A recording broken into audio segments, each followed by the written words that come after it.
This is your ultimate stop for everything sports. The Golden State Media Concepts Sports Podcast. Should I say more? From the NFL, MLB, the NBA to MMA, it's all in here. The Golden State Media Concepts Sports Podcast. Listen now.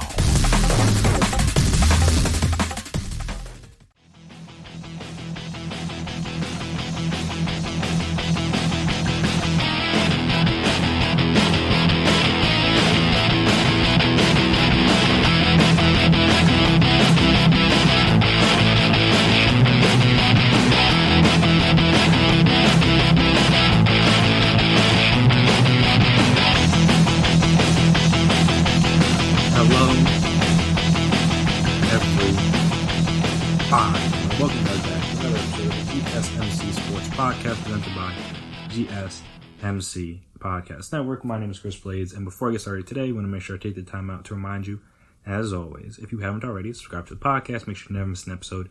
Make sure you're always on top of when we drop our latest stuff. Also, if you could please as well, give us a 5-star rating, write us a review. Very appreciated, very helpful. It allows what you guys like, what you guys dislike, the ways we can improve, all that fun stuff. And also, if you're on social media, so you can find us there. Twitter, Instagram, Facebook, we can talk, we can chat, we can debate, we can discuss.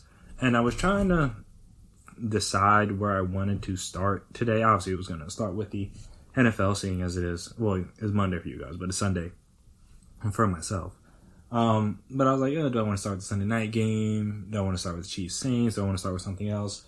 But I decided I'll start with Chiefs Saints due to the fact that, well, one, that was one of the marquee games of the weekend, and also it was a very pivotal game for both parties. Obviously, before the game, as you guys know, Michael Thomas decided that he was going to sit it down for a couple weeks, so he went on IR. Apparently, he'll be back as close to 100% for the playoffs, but he's going to be out these last 3 games, which included this one, obviously, which, I mean, in fairness, they could have used him a little bit, because Drew Brees definitely struggled in that first half. Again, he got it together a little bit later in the game, but that first half was definitely a struggle for him, and thus a struggle for the Saints.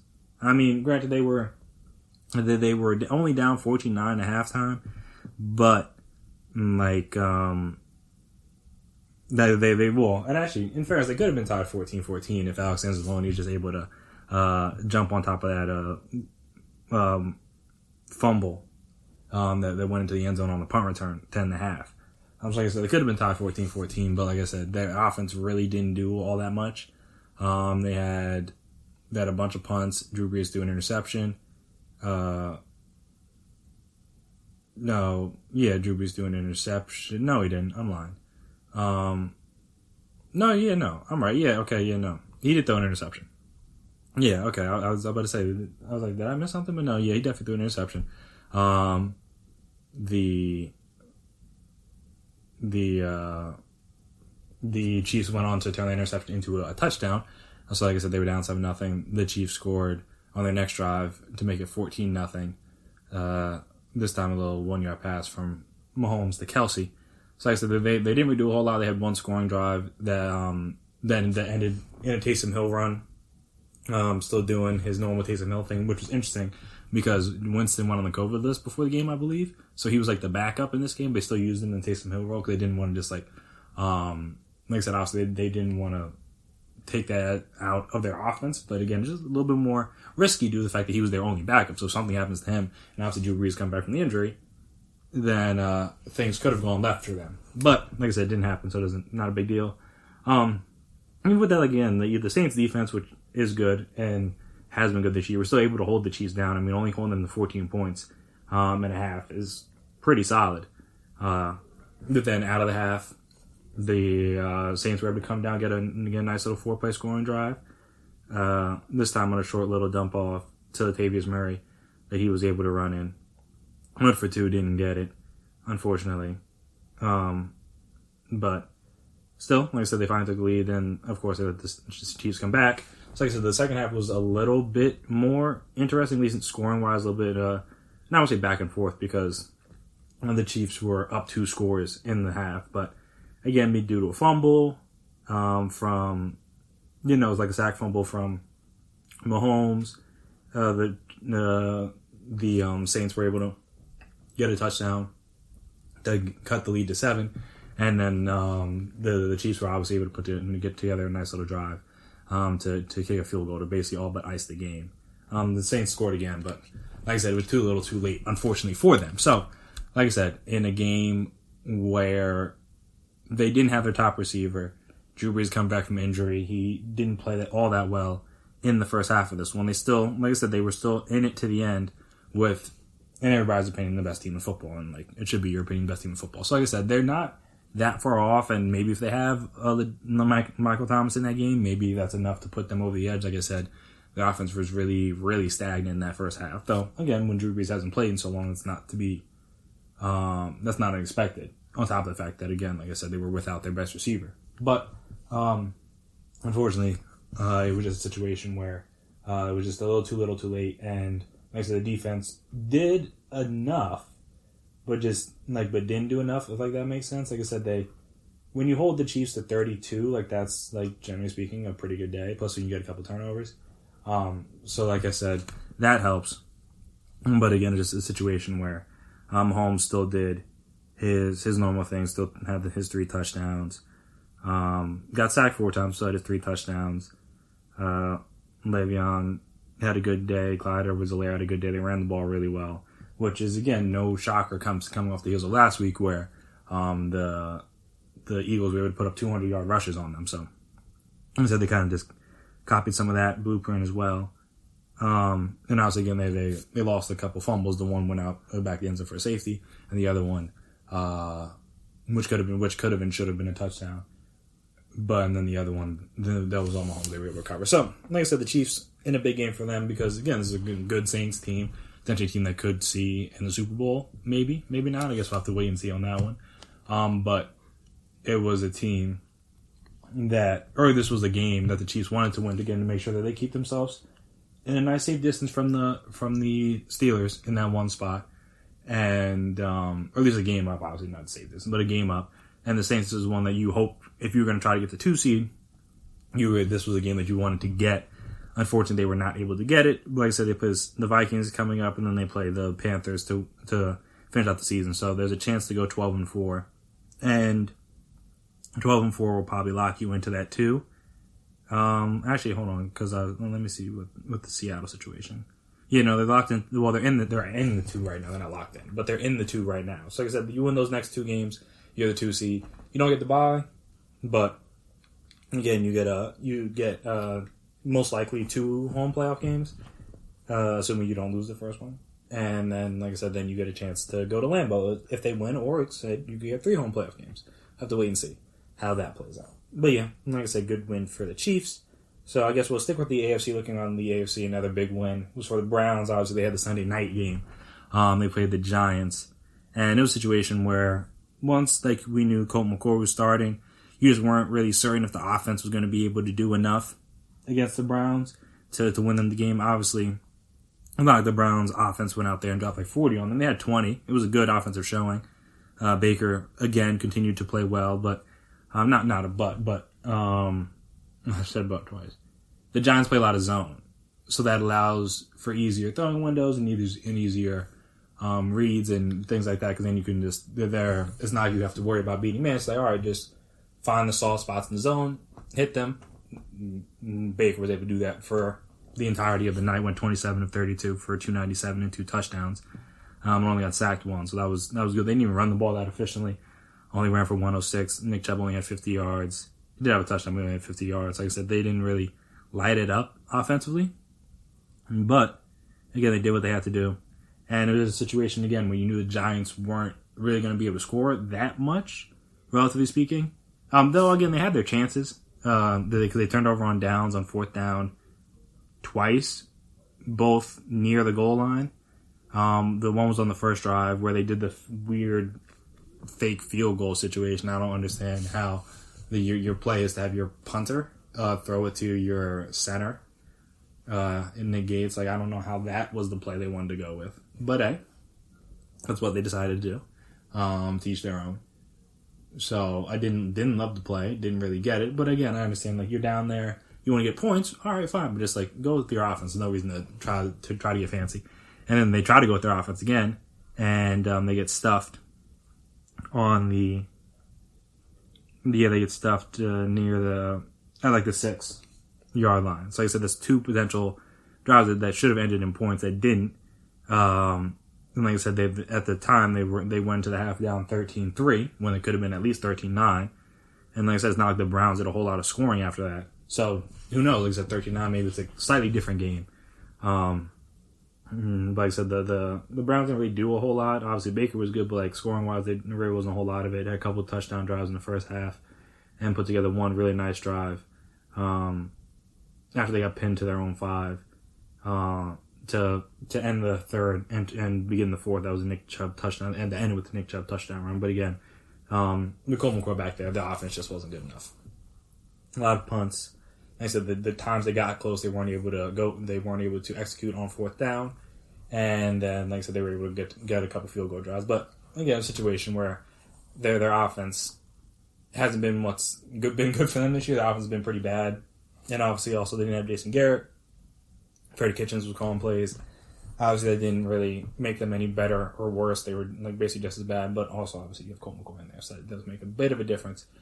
But yeah, it was just a situation where it was a game that Giants would have liked to have won, seeing as what happened in the rest of the division. Would have liked to have won, seeing what happened in the rest of the division. But again, the Browns, they know what they got to do. They know they're looking at that wild card spot, want to make sure they keep it locked up, and they did. Like I said, with the Colts winning, and the Titans winning, and the Dolphins winning, and the Ravens winning, like, again, you needed to win to make sure you don't drop down to like 7, or because 1, 2, 3, 4, 5, 6, 7, or like in a tie for 7. Like you don't want to be down there with I'm trying to figure out where you're going to be with like Baltimore and things like that. So yeah, good win for the Browns. They got 2 more wins left, 2 more games up, I should say. Jets and Steelers. So we'll see if they're able to win those 2 and, like I said, lock themselves in a playoff berth for the first time in who knows how long. Like I said, so that was good. Obviously, I talked about the Ravens. They dominated the Jags today. Offense looked good. Lamar threw 3 touchdowns, through the air, threw 1 interception, but had 3 touchdowns. I think ran for another one. Dobbins ran for a touchdown. Shout out to Dez, throw up the X. He had a touchdown today, his first one since I think they said 2017. It was only catch too, but again, a nice little catch along the left side of the end zone. Got the feet in on a little scramble drill situation. And I said the Ravens, they're looking good. Again, this is a team that if they can get their offense together, it's not a team you would want to have to face in the playoffs. But again, if their offense isn't together, then you can never know. But again, they're going to have these last 2 games against the Giants next week and against the Bengals to try to get some things straightened out on offense. And if they are able to do that and get into the playoffs, who knows? Like I said, that's not exactly the best 7 seed or 6 seed that you could, or best case scenario as a 7 seed or a 6 seed for one of these higher seeded teams. But we'll see kind of what happens there. Speaking, looking around the rest of the AFC games, what else? The Colts were able to hold off the Texans. The Texans had like a fumble at the very end. They fumbled at the very end. Deshaun hit a QT, who was trying to fight for some extra yards, got the ball knocked out by Darius Leonard, and it was recovered by the Colts down there. I think they were driving. They had 4th and 5 at the Indy 15, with like 20 seconds left in the game. So he was trying to get the first down, maybe even try to get into the end zone, and it just did not go his way, and they fumbled. And like I said, that's how they lost, which is a tough way to lose. Again, when you had a chance, you're driving down there late, and in a season where you haven't really won that many games. They're 4-10 right now, the Texans are. But again, it is what it is. But again, the defense gets paid too, so they made a good play. It's not like it was a Texans mistake, but like the defense made a very good play. Darius Leonard made a very good play, knocking the ball out. And again, it's a game that they needed because the Titans were able to destroy the Lions. Like it wasn't even fair. Tannehill had 5 touchdowns, 3 passing, 2 rushing. Derrick Henry again, a typical day for him, 147 yards and a touchdown on the ground. So like I said, they rolled the Lions. So the Colts needed that win in order to make sure that they're still neck and neck with the Titans. because both teams have tough games next week. I think the Titans play the Packers, and I think the Colts play the Steelers. So again, both of them have tough games, so they couldn't afford to drop one of these other games. And like I said, the Colts were able to hold on, and in order to again just keep them right there neck and neck with the Titans. Like I said, with 2 weeks left, we'll kind of see how it plays out, but that was a big one. And then the Dolphins, like I said, not exactly the greatest performance, but two had 2 rushing touchdowns, only had 145 yards through the air with a pick. So again, not a great offensive performance from him, but they got a good rushing performance. Like I said, he ran for 2. Breida had 86 yards on the ground on 12 carries. Ahmed had 122 yards on 23 carries. So like I said, they were just able to dominate on the ground. And at 250, yes, at 250 yards on the ground. And then, like, again, the Cam just did not look good again today, which I know is shocking. Got sacked 3 more times. Looked good running. Oh, no, looked all right running. But 7 of 27, 209 yards. Like I said, nothing really all that special. Again, in fairness to them, the Dolphins' defense is very good, so this isn't like a shock. But, again, I think they've been officially eliminated from the playoffs, so that, I know, hurts. You don't want to be the quarterback that's the first one to miss the playoffs in how many years it's been, stepping into Tom Brady's shadow. Or not into his shadow, we're trying to take over for Tom Brady. And this is how the season goes. It's not really ideal. Plus, they lost Stephon Gilmore. Went to a knee injury. Don't know how serious. But it didn't look good when he was going down and when he walked off the field. So hopefully that doesn't linger into next year, because then not only is this season shot, but then part of next year could be shot too, because obviously he's their best corner. So that hurt. But again, shout out to the Dolphins. Looking like they're trying to keep their playoff hopes alive with 2 weeks left. So that was a big one. And obviously the biggest... Actually, you know what? I'll save this for the NFC side. Because the AFC-NFC matchup, and obviously the NFC team that lost definitely threw a wrench into how things are going to go in the NFC West. Because as someone that thought that they were a legitimate contender in the NFC, then you went out and lose to the Jets. So we will talk about that in other NFC matchups and other NFC outcomes after the break. So stay right there.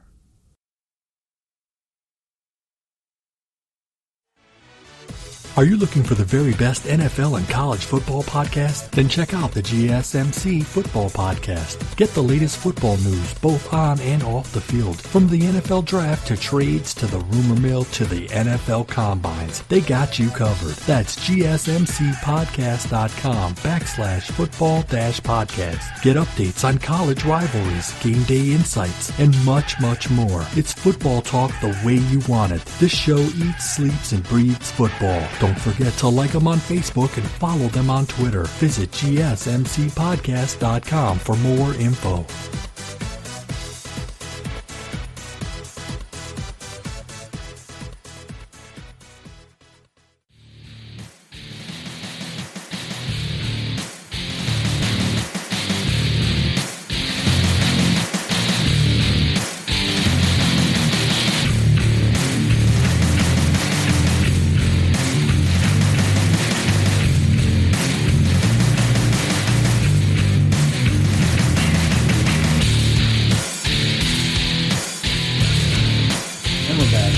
Here again on the GSMC Sports Podcast and our GSMC Podcast Network. So we got about the Rams.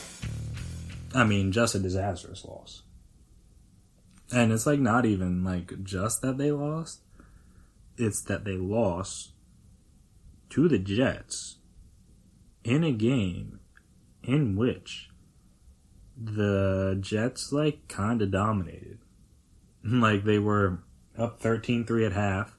And I said the 3 came at the very end. They hit the field goal right at the end of the half. The Rams basically did nothing the entire first half. It was disgusting, honestly. First drive, 3 plays punt. Next drive, 3 plays punt. The next drive, 4 plays blocked punt. The next drive, 4 plays ends with interception by Bryce Hall. Shout out to him. I think he's a rookie from UVA. I believe it was his first interception.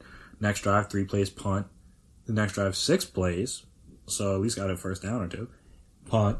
And then, like I said, they got the field goal drive at the end of the half. So the offense did nothing the entire first half of the game.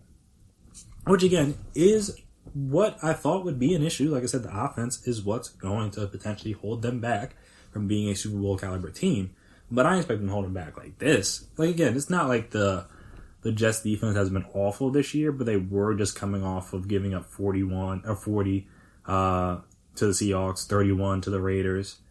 They gave up 20 to the Dolphins, 34 to the Chargers, 30 to the Patriots. Like, again, it's not like they hadn't been shut down this year. Like, they have given up some points. Obviously, the offense is better than defense, generally speaking. And again, just if Greg Williams doesn't call the all-out blitz, they win that Raiders game. So they don't give up the 31. They probably only give up 24. Yeah, they would have only given up 24. So like I said, that's a little bit better. But still, it hadn't looked like this. Where, like, again, the Rams just couldn't do anything. Couldn't move the ball. Jared Goff couldn't get comfortable. Like I said, on the day, he wasn't really that good. 22 of 34, 209, 2 touchdowns, 1 interception, got sacked 3 times. Like I was saying, like, the offense was very stagnant most of the game. And even like the running game wasn't that good. Cam Akers had 63 yards on 15 carries, which isn't that bad. But outside of one really big Robert Woods run, the running game was basically non-existent for the most part of the game. And obviously, like I said, that's what had been good for them was their running game, especially recently, especially with Cam Akers. And like I said, that struggled. And then, like I said, once that struggled, then it's no surprise that everything else kind of came crumbling down with it offensively. And like I said, from a defensive standpoint, again, not like they were getting lit up. They only gave up 23 points on the game, but that's more than they're expected to give up to the Jets. Like, that's not supposed to happen. Like, again, the Jets opened the game. Their first drive, 13 plays, 74 yards, touchdown to Ty Johnson. And then, obviously, after the block punt, they got set up in good field position. And that allowed them to kick a field goal. Again, they didn't barely move the ball, but they were able to kick a field goal because they started at the Rams 27. Then, like I said, the interception, that sets them up again with good field position. Don't really do all that much with it. End up with third and goal at the 7 and aren't able to complete it. And this is after they were at the 3 the play before and got pushed back 4 yards. Like I said, had to settle for another field goal. So again, the defense that did what it had to do outside of the one touchdown drive, or the first touchdown drive. Like they were basically just put in bad spots to where like a field goal was basically already a given, more or less. Again, seeing kickers miss field goals. But again, it was more or less a given. So the defense, again, they held their own for the most part of the game.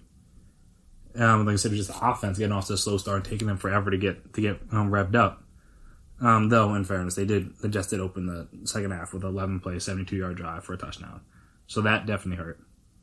Nice little Frank Gore run to seal the game off. But then, like I said, the touchdown drive after that, after a nice little pass to Higbee for 44 yards, got them going a little bit. They got the Robert Woods touchdown, nice little catch from him. Then, unfortunately, the Jets were able to put another drive together, get a field goal. The Rams were able to come back, score a touchdown. They were able to kick another field goal on the drive after. They were able to drive well into the Jets' territory. But unfortunately, they weren't able to go much further than that and had to settle for a field goal, like I said. Then they were able to get the ball back, but they ended up turning it over on downs after they couldn't convert a 4th and 4, where I believe, again, because we've seen this a couple times, it wasn't just them, it happened in the Cardinals game too, it happened a couple times, where like guys or teams late in game try to throw the like slot fade or like a fade ball, and I'm just like, why is it? We saw it with the when the Steelers played Washington, I think, when they tried that like slant and go with McFarland. Like, again, it's just like on 4th and 4. I understand that sometimes you want to take shots deep. I get it, but it's like on 4th and 4, you don't need a touchdown. Like, there was still 4 minutes left in the game when this play happened. You didn't need to go for the touchdown. You throw a low percentage ball. It's a little bit inside. Ends up getting batted away by Marcus May. And granted, he played it beautifully. So, again, give credit to the defense. But, again, you don't need to call that. Like, there's no need for that. Like, again, just convert a play where you only get, like, you get 10. Or call a play where you get 10 or, like, 15. You don't need all 37 yards on that play. Again, it's not, again, time isn't your friend. But it's 23-20. All you needed was a field goal. Like I said, you get the first down, you're probably in field goal range going forward. But you didn't need to go for the goal ball there. But that's what they chose to do. Didn't convert. And then the Jets were able to bleed out the clock. So that hurt a little bit. The Rams weren't able to get a stop. They needed one. And the Jets get their first win of the season. ruin their draft position. We'll talk about that more later, about how big of a swing that this loss could have in the futures of both the Jacksonville Jaguars and the Jets. But again, that Rams, that was just a disaster of a loss. Because now they dropped to 9-5. Not only did they drop to 9-5, now they're no longer first place in the NFC West. The Seahawks are now first place in the NFC West, and they're only one game up on the Cardinals too. So yeah, the Seahawks are now first place. They have now secured a playoff berth, which is unfortunate for the Rams because they have not. But yeah, the Seahawks were able to hold off the Washington football team, who they faced without Alex Smith. Got Dwayne Haskins in there. He definitely started off a little rough. Got it going a little bit better in the second half. Again, just the same issue that was kind of plagued them before is just the turnovers. The turnovers have been killer. He threw 2 interceptions in the game, one in the first half, one in the second half. But of course, because the Seahawks, they kept him around. A pick in the fourth quarter by Russ, which again he's been doing a lot this year. And granted, he has a lot of touchdowns. It doesn't really matter. But like his interception numbers are like pretty bad. Let me see where he's at. Does he only have 12? Is that factual? He's only at 12. I really thought it was more than 12. In all honesty. Oh, but it's only 12. Okay, so never mind. That's not awful. Oh wait, hold on. I know it's definitely near the bottom though. I know that for a fact. Like obviously Wentz has more. Which is again kind of wild because he hasn't played in 2 weeks. But yeah, I know. Like I said, the 12 interceptions, especially recent. Like again, he has an interception in 3 straight games. When that stretch there during the middle of the season where he threw multiple interceptions in like 3 out of 4 games. So like I said, it's been better since that like stretch where he had, like I said, he had 7 in 4 games. Like that was bad. But like I said, it was an interception in 3 straight games, which isn't exactly ideal. And even his numbers in this one weren't really like that great. It was 18-27 for 121 yards, a touchdown and a pick, 4.5 yards per attempt. Like that's not great. Again, did they win? Yes. Did they do what they need to do? Yes. But again, you're not going to face the Washington football team and their offense every week. That offense is not that good outside of Terry McLaurin, with Gibson out. And obviously there was a reason why Dwayne Haskins was benched in the first place. But J.D. McKissick, Peyton Barber, that's not a real running game. So, like I said, you've got a key on the pass, and Logan Thomas, Terry McLaurin had good days, but like I said, when you're one-dimensional and the quarterback isn't that great and the line isn't that great, so he got sacked 4 times. Like I said, that helps. Though I will give the Seattle some credit because obviously after being much maligned as a terrible defense most of the year, they've done a lot better recently. Granted, some of that's the offenses they played. Like I said, in the last 3 weeks, or last month, they've played the Eagles, the Giants, the Jets, and Washington, and this was the Eagles pre-Jalen Hurts. So again, we'll see what happens these next couple weeks when we play the Rams next week, which is obviously, that'll be a huge one. That's basically for the division, or more or less for the division. So like I said, that's a massive one. The Seahawks win, then it's there. If the Rams win, then I guess there's, I don't know exactly what the tiebreakers would be, but I think they might slide back into that spot. We'll have to see. Because, I think they lost to the Rams earlier. So, like I said, the Rams will slide back into the top spot in the NFC West. Like I said, that game next week is huge. Like I said, since that Bills game, the defense has been much better. Hasn't given up more than 23 points in any game. That was to the Rams when they lost 23-16. So, like I said, the defense has gotten better, which is good to see. But, again, the offense is going to have to start picking it up because, again, you play a better offensive team, you probably lose that game. Like, if the Washington football team was better offensively, they'd probably lose that game. And though Washington's playing better, that's not a game they should lose. So, we'll kind of see how that goes. So that was a big one. Now their NFC West matchup. The Cardinals and the Eagles matchup of former Oklahoma Sooner quarterbacks was very entertaining, in my opinion. Having watched the whole game. Back and forth. The Cardinals definitely got up on them early when the Eagles had to dig themselves out of a hole, which isn't anything new for them, unfortunately. But Jalen Hurts was able to do his thing and make the game very close and very entertaining to the point where they had a Hail Mary shot there at the end. And again, at that point, you want the ball in your hand with the shot to tie or win the game. They probably would have went for 2 with the whole holder situation because their punter got like a head injury or concussion or something. I don't even know how that happened.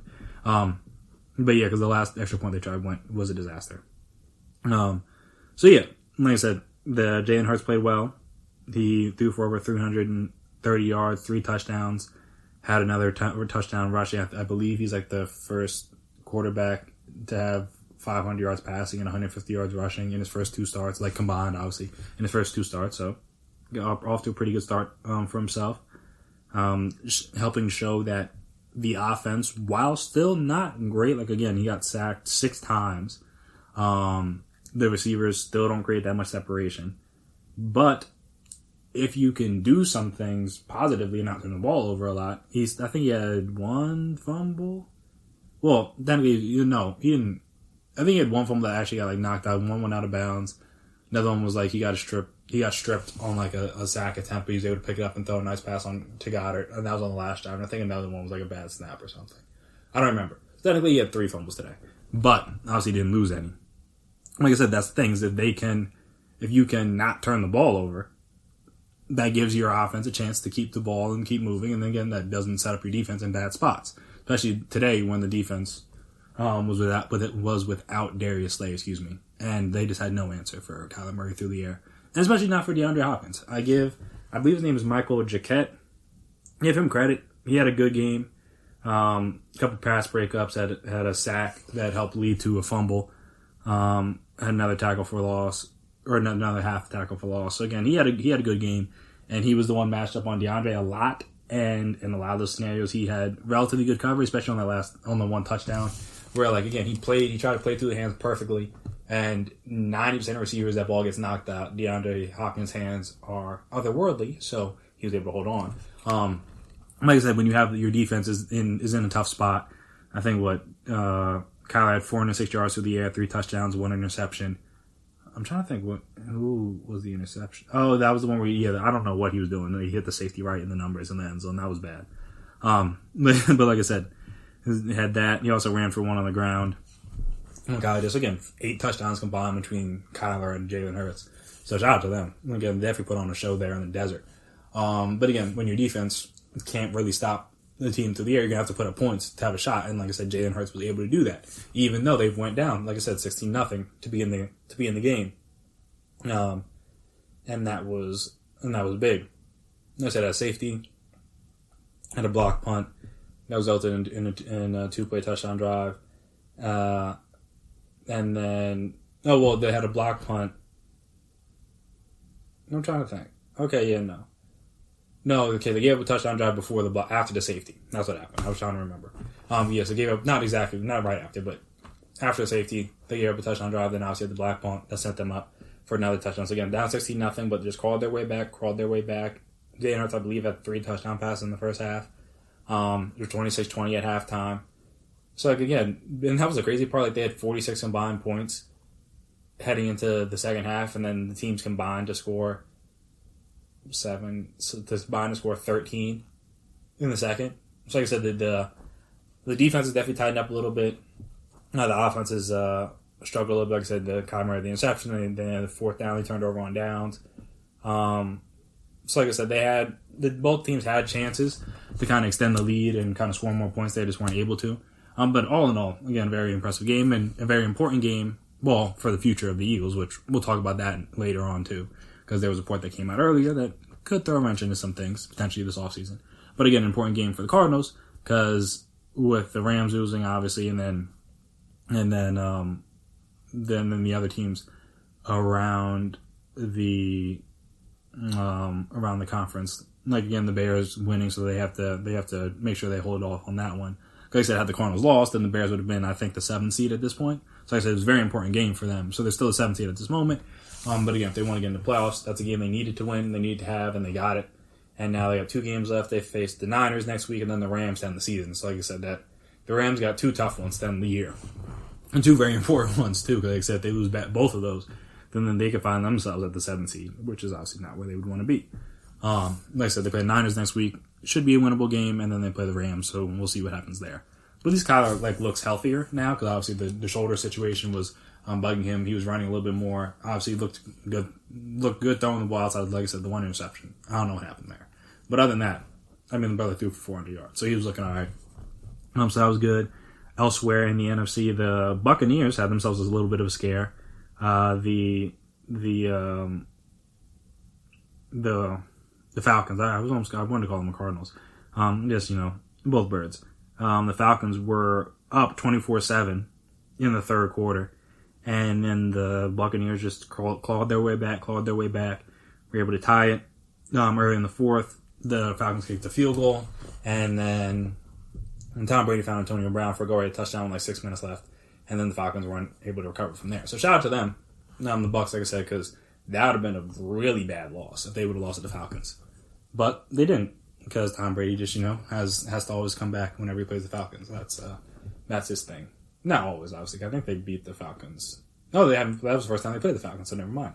That's the fact they played them to the last game of the season.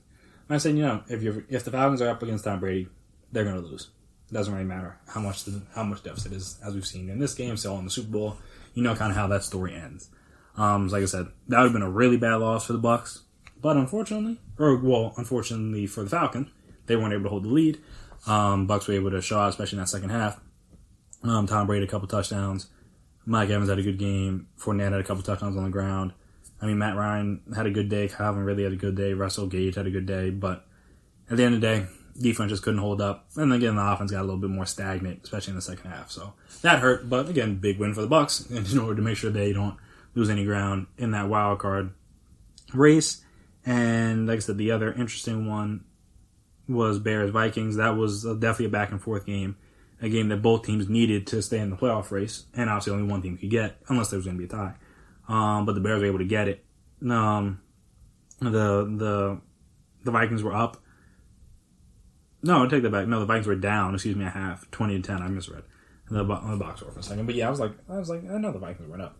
But they were able to claw back. It was very back and forth in the second half. Vikings got a touchdown, cut it to 3. Then the Bears scored. Then the Vikings got a field goal. Then the Bears got a field goal. Then the Vikings got a touchdown. And then the Bears got a field goal with like a minute left to kind of ice it. But obviously the Vikings had a chance. They got the ball back. And unfortunately Kirk Cousins was not able to do anything with it. Ended the game with an interception. And like I said, that was kind of tough. But again, it was 7 seconds left at the time. Like, you're probably just trying to heave it. It is what it is. But yeah, like I said, that's a big loss. Big loss for the Vikings and a big win for the Bears because now they're still alive. Like I said, they're still going to need some help from the Rams or the Niners or somebody, but they're still alive.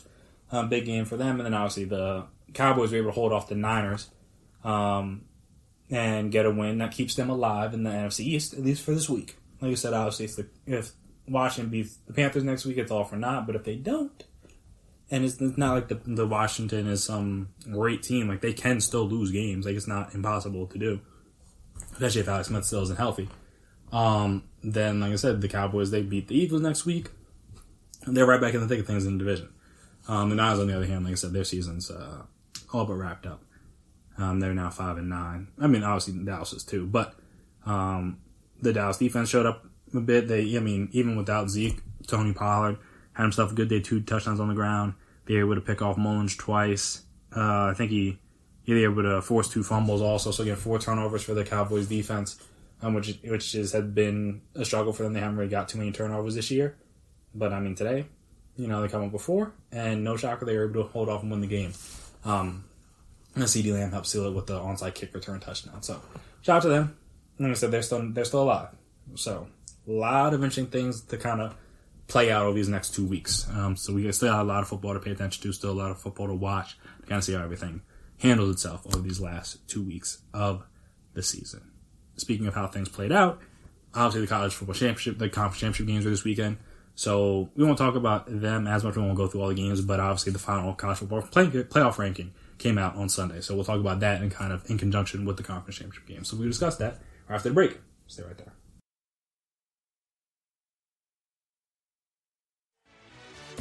Check out the show that's built on the MMA. From the UFC to extreme cage fighting, they got the fights covered. Check out the GSMC MMA podcast. Get the latest news on past or upcoming fights. Join us as we talk to and about some of the biggest names in the MMA, past, present, and future. When it's the fight game, there's just one show to check out. GSMCpodcast.com/MMA-podcast. Don't forget to like them on Facebook and follow them on Twitter. Visit GSMCpodcast.com for more info.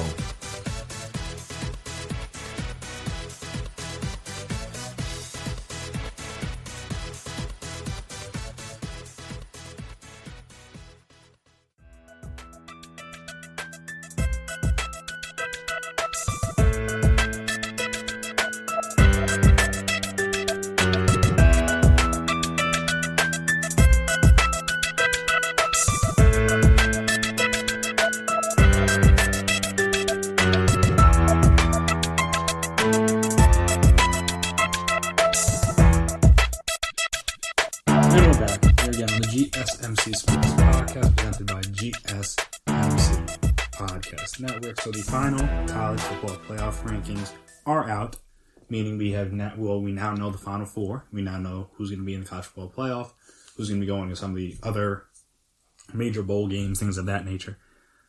And the final four looks as such. Alabama, numero uno, has stayed the entire season. Clemson is now up to 2. Ohio State is at 3.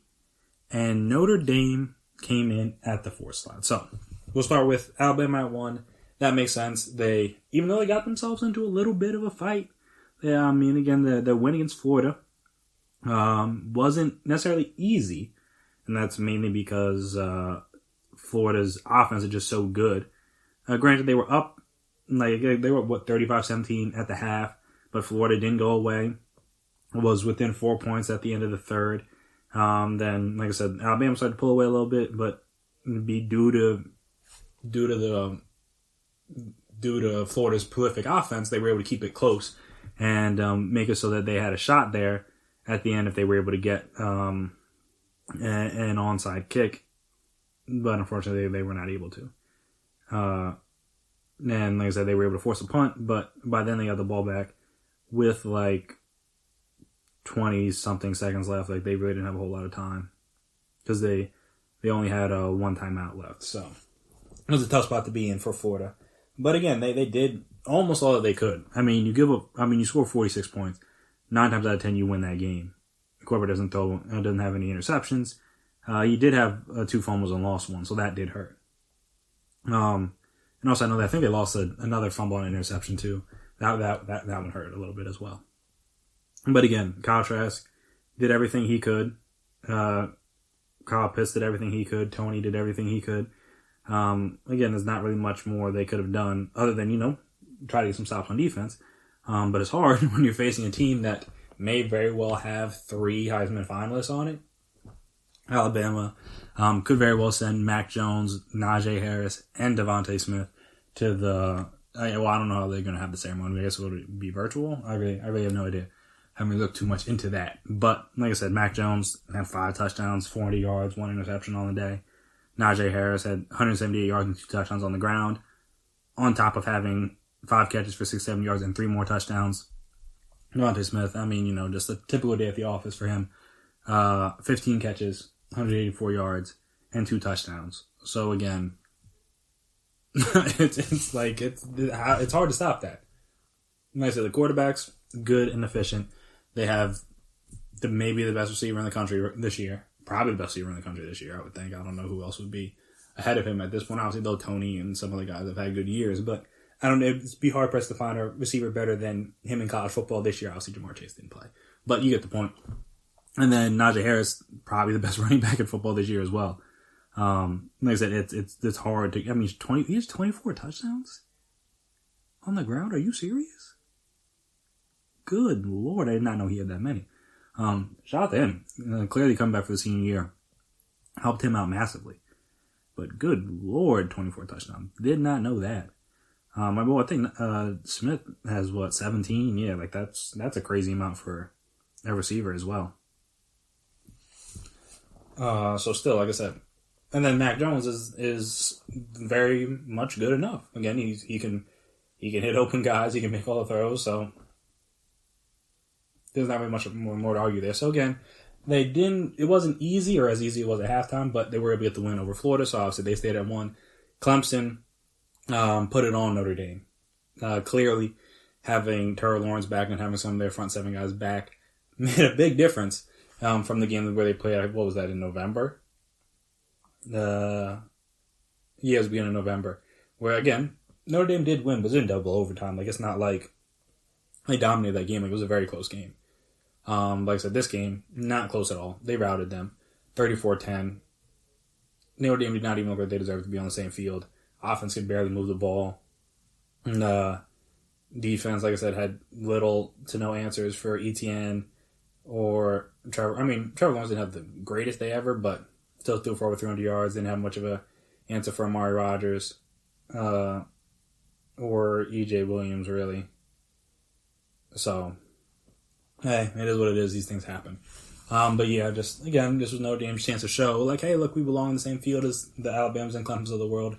And apparently they do not if those teams are at full strength. So there is that. That's why the fight for number 4 is going to be a contentious one. And we'll talk about who I think should have gotten it. Though, again, whoever was going to be there was obviously going to get thrashed by Alabama. Like, it is what it is. But let me just put it this way. I don't think it should have been Notre Dame.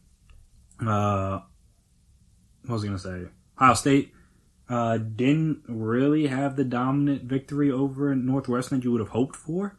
I mean, they won. Though they were down at half, 10-6. The offense looked bad in the first half. They got some things together in the second half. Ended up winning the game. Mainly on the legs of Trey Sermon, who had 29 carries for 331 yards. I think, like, obviously that's a conference championship record. I'm pretty sure that's an Ohio State record as well, past Eddie George. So again, he was spectacular. Justin Fields was bad. Threw 2 picks, 12 of 27, 114 yards. Was not that great at all. Obviously, Chris Olave wasn't out there, so that hurt him. And apparently... I have to see how true this is, but I saw on Twitter that apparently the Big Ten reworked their time frame for how long you have to be out with, like, a COVID. I guess he was out with due to COVID positivity or something like along those lines. So instead of being the 21 days, he's now only has to be out for 17 days so he could play in the college football playoff. So again, if you are one of those people that is upset that the conference catering to Ohio State, this give you nothing to be mad at. And I don't want to say at this point, I can't say I blame you. But again, Notre Dame offensively just wasn't good enough. Peyton Ramsey had 2 picks of his own, both, like, not good picks. Though, I mean, there very rarely are. Or there very rarely is a such thing as a good pick. The 2 picks both came in the second half. Neither of them the offense or the defense, I should say, gave up scores on. So that's good at least, but again, they had 2 interceptions, a missed field goal, and a fumble in the second half. Just 4 empty possessions. On top of going for it on 4th down and not getting it. So 5 empty possessions in the second half of a game that was decided by 12 points. So again, if 2 of those go differently, we're talking about a completely different ball game potentially for Northwestern. So that's going to hurt. But like I said, Ohio State got the win, so of course they're going to be in. And then, like I said, Notre Dame, I talked about them, they obviously got smoked by Clemson. Texas A&M smoked Tennessee, but again, that game doesn't really matter in the grand scheme of things. Cincinnati beat Tulsa in a very close and hard-fought game in the rain. Shout out to them. They kicked the field goal with time expiring. Like I said, they did what they had to do. Again, was it perfect? No. Was it spectacular? No. But they got the win. And after having not played in like about a month. Which again, not at any specific fault of their own. Obviously, they had like COVID-related things happen to them and their games, like they couldn't play for a month. But they were able to play this week, and they were able to get it off. So shout out to them. Like I said, they came up with big plays when they had to come up with big plays. Came up with a couple interceptions, and obviously, like I said, kicked the field goal with time expiring when they had to, and they were able to get the job done. Especially after Tulsa came down and tied it after they missed the field goal of the drive before. So, like I said, they had to go on a 12-play drive with about 3:30 left in the game. Had to drive down, get in field goal range, and they were able to do that. And had to convert a 4th down, which they were able to do when a Tulsa player jumped off sides. That allowed them to get into field goal range even better. I mean, even closer. Even though they did try to, the guy that got forward, he did try to fumble away the game, but they were able to recover. So that was almost a disaster. We had kicked the field goal, so they won. And then who else? Then Oklahoma. Oklahoma beat Iowa State, which again, that's what I thought. Like in terms of like this Oklahoma team is not the same team that Iowa State played earlier in the season. The defense was much better. I only picked off Brock Purdy 3 times in this game. The offense, while not spectacular, Spencer Rattler definitely had better days, but was good enough. Did what they had to do. They were up 24-7 at half. Though I will say again, you knew that they weren't going to roll over and die. Like they were going to fight back, and they definitely did fight back, and had a chance there at the end. They had the ball with a chance to try to score, but unfortunately, like I said, Brock Purdy was picked off for the 3rd time on 3rd and 11 by Trey Brown. So like I said, that stunk for Iowa State because again, you would expect your veteran quarterback to not throw 3 interceptions in the conference championship game, but sometimes these things happen. It is quite unfortunate. And like I said, they got 3 interceptions because again the defense is playing better, and they were able to hold off Iowa State. So like I said, they showed something there. So like I said, you could argue for Notre Dame being at 4.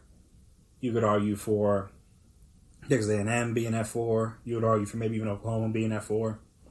Again, my pick would have, and in my opinion, should have been Cincinnati. Only because we know, Alabama's going to smoke whoever they play. Like, it really didn't matter at this point who's going to be in the 4th spot. Like, again, unless it was maybe like Ohio State. Like, maybe Ohio State gives them a game. But even then, who knows? Like I said, Notre Dame, Texas, obviously we saw what happened in Texas A&M. That's their 1 loss. And, like, even with that, like, their best win is now to a 3-loss Florida team. So that's what I'm saying. Their resume really isn't as great as people made it seem. At least not on paper. So they beat Florida at home by 3. Which, again, good win. But Florida's also now lost to... Who did they lose to? They lost to Texas A&M. Obviously, they lost to LSU, which is bad. LSU is not good. And then, again, it was a close game with Alabama, but, like, they were down big, had to fight back. And still lost. Like I said, this 3-loss team. And like I said, the only other good team they really faced this year was Alabama, and they lost by 28. So, like I said, it was hard for me to vouch for Texas A&M. So that was a tough one. And then Notre Dame, we just saw it happen when they played Clemson at full strength. They were clearly not even in the same stratosphere as them, at least on the field. So it's another situation where it's like, do we really want to see that? Just instead of playing Clemson, they get to play Alabama. Whoop-de-doo. They're probably better. So lucky for Notre Dame, they lost to Clemson and then now get to play Alabama as a reward. Like that's fun. So like I said, that game's probably not going to go well. And I wouldn't expect it to. Though, again, Alabama's defense not great. So we'll see what happens there. They might at least be able to put up some points, you would think, but I don't know how they're going to stop Najee Harris and Mac Jones and Devontae Smith. Like, no one stopped them yet, so I don't know why I'd expect Notre Dame to do it, especially after what I saw Clemson do to them on offense. So again, that's why I'm like, you know what's going to happen there. At least reward a conference champion undefeated team. Again, the only reason why Cincinnati is not higher, and it's crazy that they're ranked 7 behind Florida. I'm like, how's a 3-loss Florida team better than Cincinnati? But whatever. It is what it is. Again, maybe they beat them on neutral site or whatever. We won't ever find out. But like I said, just in terms of just like ranking, I don't know how you could rank a 3-loss team ahead of a 9-0 conference champion. Especially when you have a 6-0 conference champion and Ohio State in. And like they have not looked that dominant really at all. Like the 2 best teams they played, they barely squeaked by, and Justin Fields has looked terrible. So, like I said, not barely, because they were up big, but then like they were able to just hold on against Indiana in a game, again, where Justin Fields did not look that great through 3 interceptions. And then in this game against Northwestern, he, again, did not look good. And they were able to win because the defense played well, but it's like, I don't know how, like, again, you just because you thought Ohio State was good before the year, like, what has they shown to be like, yeah, they're definitely the 3rd best team? And again, they probably are, but like, what have they definitively shown that say that on merit, they're better than Cincinnati. You tell me. It's like I said, it is like they pick and choose when they want to apply certain criticisms or critiques, or give other people the benefit of the doubt. And again, it's just another example of the fact that the Group of 5 schools are just always going to be second fiddle to the Power 5 schools. Like it's an unfortunate situation. And like, it is what it is. Not really much they can do about it. Other than how Cincinnati could have just tried to play more games, but there was no way they could this year. Like I said, outside of that, like you just have to be undefeated. Like you basically have to be Coastal Carolina, but because Coastal Carolina couldn't play in their conference championship game, they didn't move up. So they probably should, like, they should be ahead of like Indiana or Iowa State or like Georgia or one of those teams. But because they couldn't play in the conference championship game because of COVID, they're stuck at 12, which is unfortunate for them.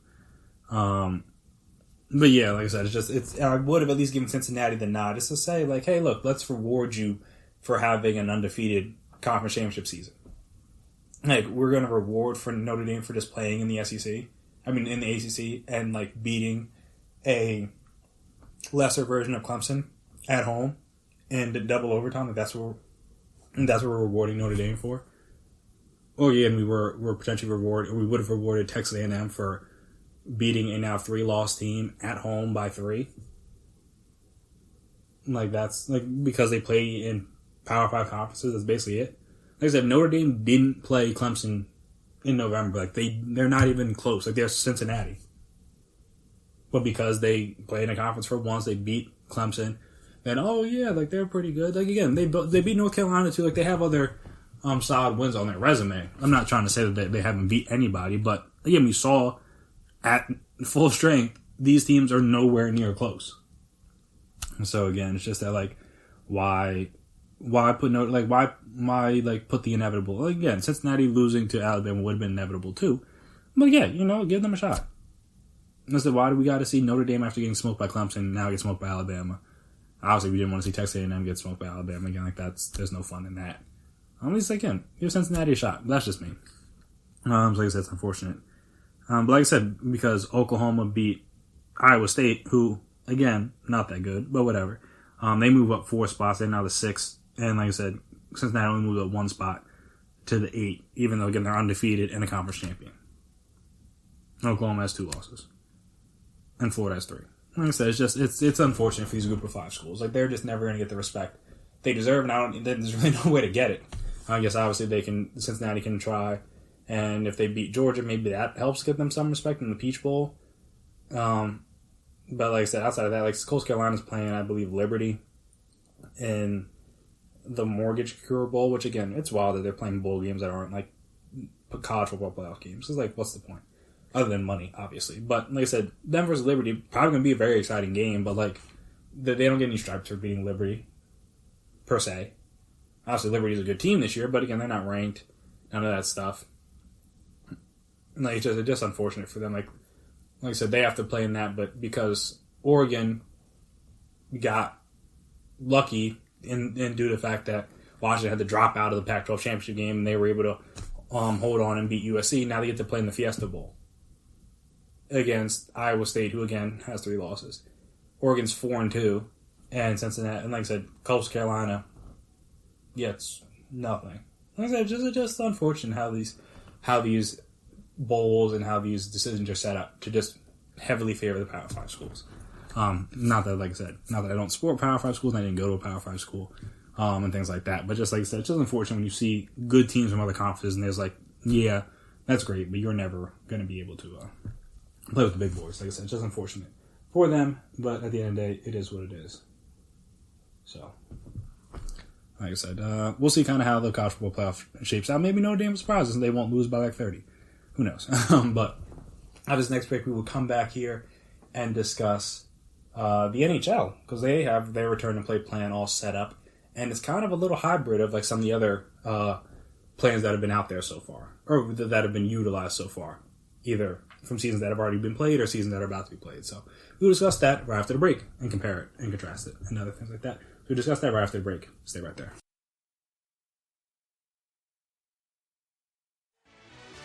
Are you looking for help for your fantasy football team? Check out the GSMC Fantasy Football Podcast. Get today's best advice on who to start, who to sit, even who you should draft. From sleeper picks to red-hot lineups, they got it all covered for you. That's gsmcpodcast.com/fantasy-football-podcast. We'll cover traditional leagues, dynasty, PPR, even IDP leagues. When you need fantasy help, there's just one show to hit up. Don't forget to like them on Facebook and follow them on Twitter. Visit gsmcpodcast.com for more info.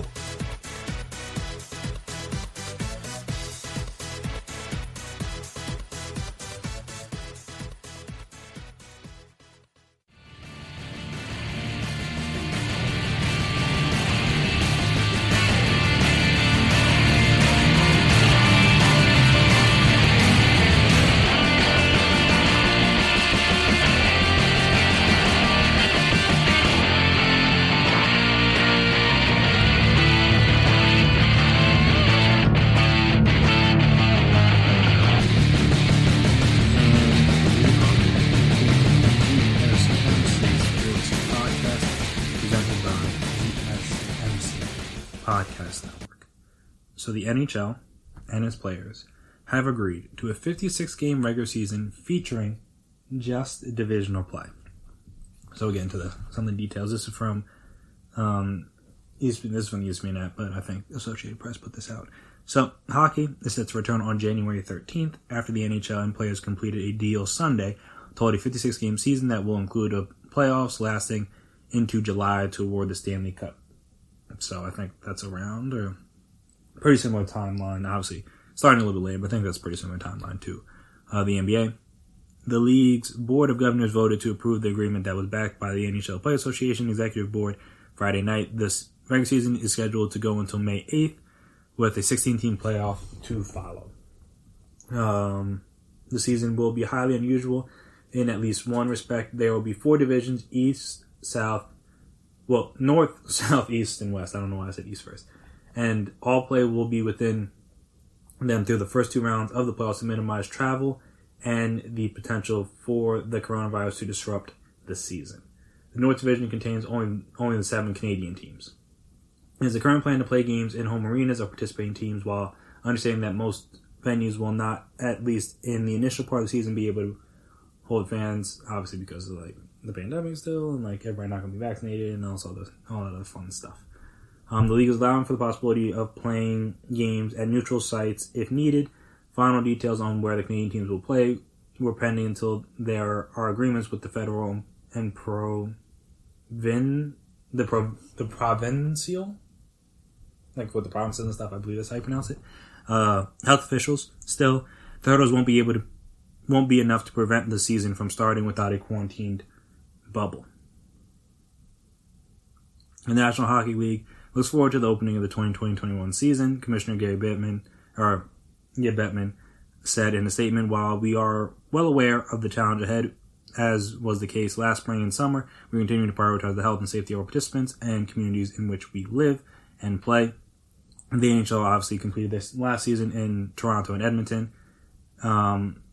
Alberta, with players, coaches, and staff isolated from the general public and virus tested daily. The players are pleased to have finalized agreements for the upcoming season. It will be unique, but also very exciting, the NHLPA Executive Director Don Fair said. During these troubled times, we hope that NHL games will provide fans with some much-needed entertainment as the players return to the ice. Also, the league will open training camp on the 3rd of January. The 7 teams that didn't make the playoffs last season can start as soon as December 31st. I guess, get them in a little bit early since it's been a while. There won't be any exhibition games before play gets going for real, though. So there is that. Critical dates such as trade deadline and latest possible date for the end of Stanley Cup playoff and the full schedule should be released within the coming days. In the 3 U.S. divisions, teams will play 8 times against each other. Obviously, it's not going to be simple, but you have to figure something out. Because, again, you couldn't just... Well, I say that because we'll talk about how some of the other leagues are trying to do it, or have done it already. But this is what they chose to do. So they're like, hey, look, we can't really have this if, we don't try to do something. We can't just be letting people just go all willy and nilly with it. But apparently, the NHL is going to allow people to kind of go willy. Not exactly nilly. Like I said, they're going to be obviously going to be able to travel and do some other things, but you're not going to be just going everywhere in the country. You're going to be trying to keep it geographical. So there is that, which is obviously, I think, not a bad thing. As far as the divisions, Boston, Buffalo, New Jersey, Philadelphia, and Washington, and all 3 New York teams. So that's dag. Wait, but is Buffalo not New York? Oh, whatever. So like I said, Buffalo, Boston, New Jersey, Philadelphia, Washington, all 3 New York teams are in the East. Carolina, Chicago, Columbus, Dallas, Detroit, Florida, Nashville, and Tampa Bay are in the Central. And Arizona, Anaheim, Colorado, Los Angeles, Minnesota, St. Louis, San Jose, and Vegas are in the West. And like we said, the North is all the Canadian teams. So I think that's 7 of them. So yeah, that's how they can split it up. So again, they're kind of combining not really combining. It's basically just like the MLB model. Just, I guess, it sends into the playoffs as well. But it's just kind of like the MLB model where you have it so that you're just playing teams near you. I guess MLB kind of like plus like college football a little bit, depending on how you see that. Because again, a lot of the conferences just played inter-conference games. They didn't go out of conference and play games like that. So again, it's just similar to the MLB in that regard, and like I said, college football in a bit in terms of you're just going to play the teams around you. You're not going to go out there and play everybody and things like that, but you're just going to try to play the teams close to you to limit travel, limit exposure. Like I said, it's one of those situations where it could be bad because like if certain areas, like if the Midwest is really bad, or if the East Coast is really bad, or the South is really bad, like that could be a problem because that's where some of these teams are located. But even like the West is really bad, and like California, I know LA is like pretty bad right now. So like I said, that extends throughout California. That could be a problem. But like I said, they're going to try to do it so like teams aren't going to be traveling all over and things like that, which I do definitely understand. Obviously different than what the NBA is trying to do, where so they're playing 72 games, so almost a full schedule. Not exactly, but almost a full schedule. And again, you're playing everybody. And they like I said, they were trying to cut down on like road trips and stuff like that. So like again, you're going to play. I thought I want to double check this. I thought that was the plan, to try to play teams in the same area, like back to back, or like try to have like longer homestands or things like that. Where I just picked the random teams. I picked the Nets, and like that kind of seems what it looks like. But again, that's not really all that different from before. Again, normally if you were out in Cali, like you would have a West Coast road trip and have a bunch of West Coast games. That's like not that different. Same thing when they go down to Texas and play the Spurs and the Rockets on the road. And they like I said, that's just how they end their season. So again, it's not exactly perfect like that, but again, there is still going to be travel. This is for the NBA, obviously. Like you're still going to be traveling around. Like obviously, it's less games. You don't have to play as many teams, or you don't have to travel as much because obviously you have 10 less games. But again, you still got to travel, still got to go places. Much like the NFL is doing, where I mean, granted they haven't shortened their season at all.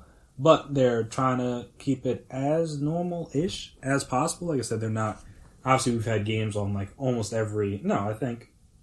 because I guess with the game that's going to happen on Friday on Christmas, we will have had games on every day of the week this week. I mean, this year. Monday, Tuesday, Wednesday, Thursday, Friday, Saturday, and Sunday. At some point. Like, at least one game on every day of the week. So, again, it's not exactly normal, but they're doing that so they don't have to cancel the games. Don't lose that money. So, like I said, like in order to do that, you gotta let people travel. You gotta play the schedule as if nothing's going on, which is what they've done. Again, they've had to move games around, and games gotten postponed, and bye weeks gotten changed, and like I said, they played games on Tuesdays and Wednesdays and stuff like that. Just to, again, try to keep some semblance of normalcy, but obviously we know it's not normal. So again, the NHL is trying to adjust that because they've seen some of the things the NBA has gone, the NFL has gone through with COVID and situations like that. And also we saw what the MLB went through that's trying to do basically what the NHL is going to do, or did, not say tried to, they did, because they did finish their season. even if it was kind of a mess there at the end. And obviously after Justin Turner's situation, more Dodgers staff members and people within the organization tested positive for COVID. But again, the season was over, so no one really cared. But like I said, so they're basically doing what the MLB did, where again, you're trying to keep everybody together regionally and just have them play each other, but like you're still going to have teams travel. Again, there's no bubble or anything like that, which again, not surprising. Most people weren't going to go for a bubble 2 years in a row. At least like players and owners and things like that, they're not going to go for a bubble 2 years in a row. They're going to try to play in their home arenas. They're going to want to be able to travel and do things like that, and obviously maybe at some point get fans back in the stands. Don't know when that'll be for a certain place. But again, some players are going to try to get fans back in the stands to get some of that money. And you can't get any of that money if you're in a bubble. So even though the bubble is the safest, that's why you've seen leagues try to come out with the vaccine policy. And as I thought about like last week, where I was like, like why would you do that? Because like you want to make sure everybody else can get it. And things like that. And I think they still do want to think like that. But also like I saw like senators and members of Congress getting it like this week. When like not even like all like the nurses and the frontline workers and the essential workers and people in the nursing homes and it's like long-term care facilities and things like that. Like not all those people have gotten it yet, but yeah, sure. Let's let like Mitch McConnell and Mike Pence and like all these other politicians get it, because obviously not to say that everyone that wants to get it should be able to get it, but just like there should be a pecking order. But again, the rich and the powerful to skip lines, because that's kind of how it does. So again, it wouldn't surprise me if the MLB or the NBA or maybe even the NHL, if they want to do it, could get get enough vaccines for all their players and staff that want to take part in it. And again, as we're seeing that in the first weeks of this stuff being rolled out, like all the not all, but the members of Congress, that some of which have downplayed the severity of the virus throughout this year, are first in line to get the vaccine because they know how important it is. So, like I said, it's like kind of funny. It's not funny because it's terrible, but like it's funny that they are like, oh yeah, let me just show you I'm getting the vaccine, even though like I haven't taken this virus seriously at all this year. And so, it's just spitting in the face of the people they are supposed to represent. So that's always fun. Like I said, so like if the MLB or the NBA wanted to get it, I imagine they would not be that hard to do. So same thing with the NHL. But like I said, we'll see kind of how it plays out, because we saw it happen in the MLB. They had a couple of really bad scares in there, had to get some games postponed. But again, that's the thing with MLB, is you can play the doubleheaders. As we said, like football, if they cancel games, you just can't play them. Like that's it. Like that's why they pushed them around so much. Like, hey, look, we'll push this game to a Wednesday afternoon if we have to. Play this game at 3 p.m. We really do not care. We're just getting this game played. Like I said, if you don't, then it messes things up. And again, we haven't got to that point yet in the NFL. We will see if it ever comes. We haven't gotten to that point yet. And as we saw throughout college football, games were canceled left, right, and center. It did like every week, basically. The NBA, we'll see how that goes. Again, they're doing the same travel all over thing. And like I said, you can move the games around because they have off days and different things. You can try to move the games around. But like again, it's not like baseball where you could play 2 games in one day. Again, obviously these guys have been to AAU tournaments and different things where they play 2 games in one day, but like at the professional level, you're not playing 2 games in one day. Even at the college level, you're not really playing. No, like, yeah. I don't think even at some of these tournaments or invitations, I don't think they're playing 2 games in one day. Like, you're playing 1 game. So I say you need to have the time allowed to play that 1 game. Same thing I imagine with hockey. Like, I don't think they could play 2 games, or I don't think they would play 2 games in one day. It's just too physical. So again, if you ever have an outbreak or a situation, you're going to have to cancel, and it's going to be tough to reschedule. So we'll see how hesitant they are to cancel, because we've seen what the NFL's done in order to make sure they don't cancel any games. We'll see what happens with the NBA.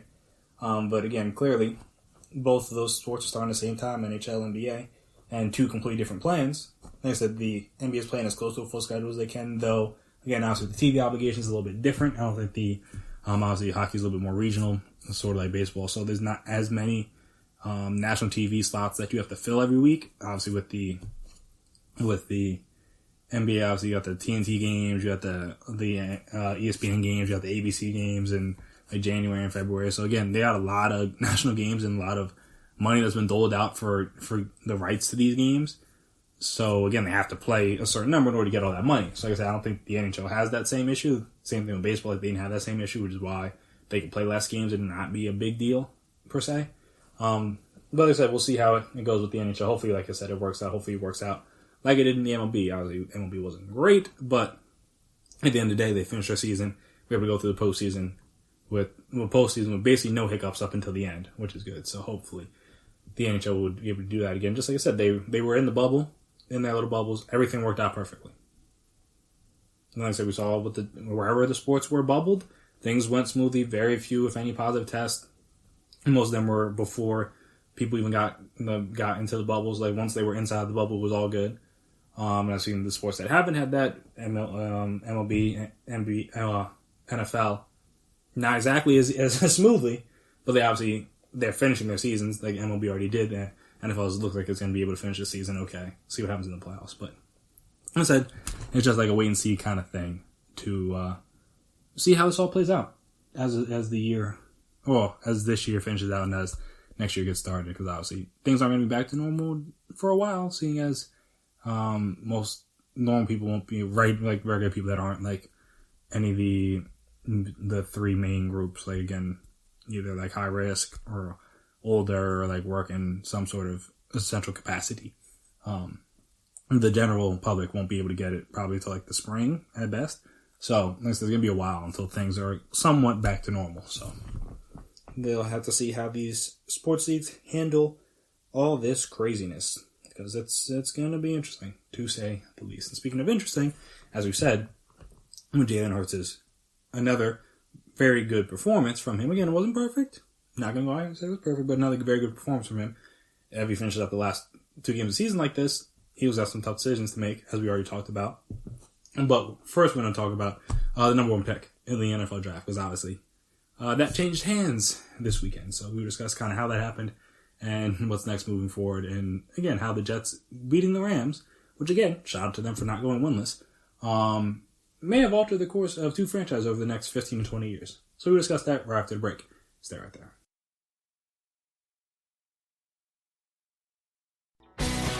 Are you looking to get your college football fix? Looking to get the latest news on your favorite school's team? The GSMC College Football Podcast is your ticket to all things college football. Join us as we talk college football from the national championship, the college rivalries, the bowl game, to the Heisman Trophy. To which conference is the best? We've got you covered for the Big Ten, SEC, Big 12, the Pac-12, ACC, and everything in between.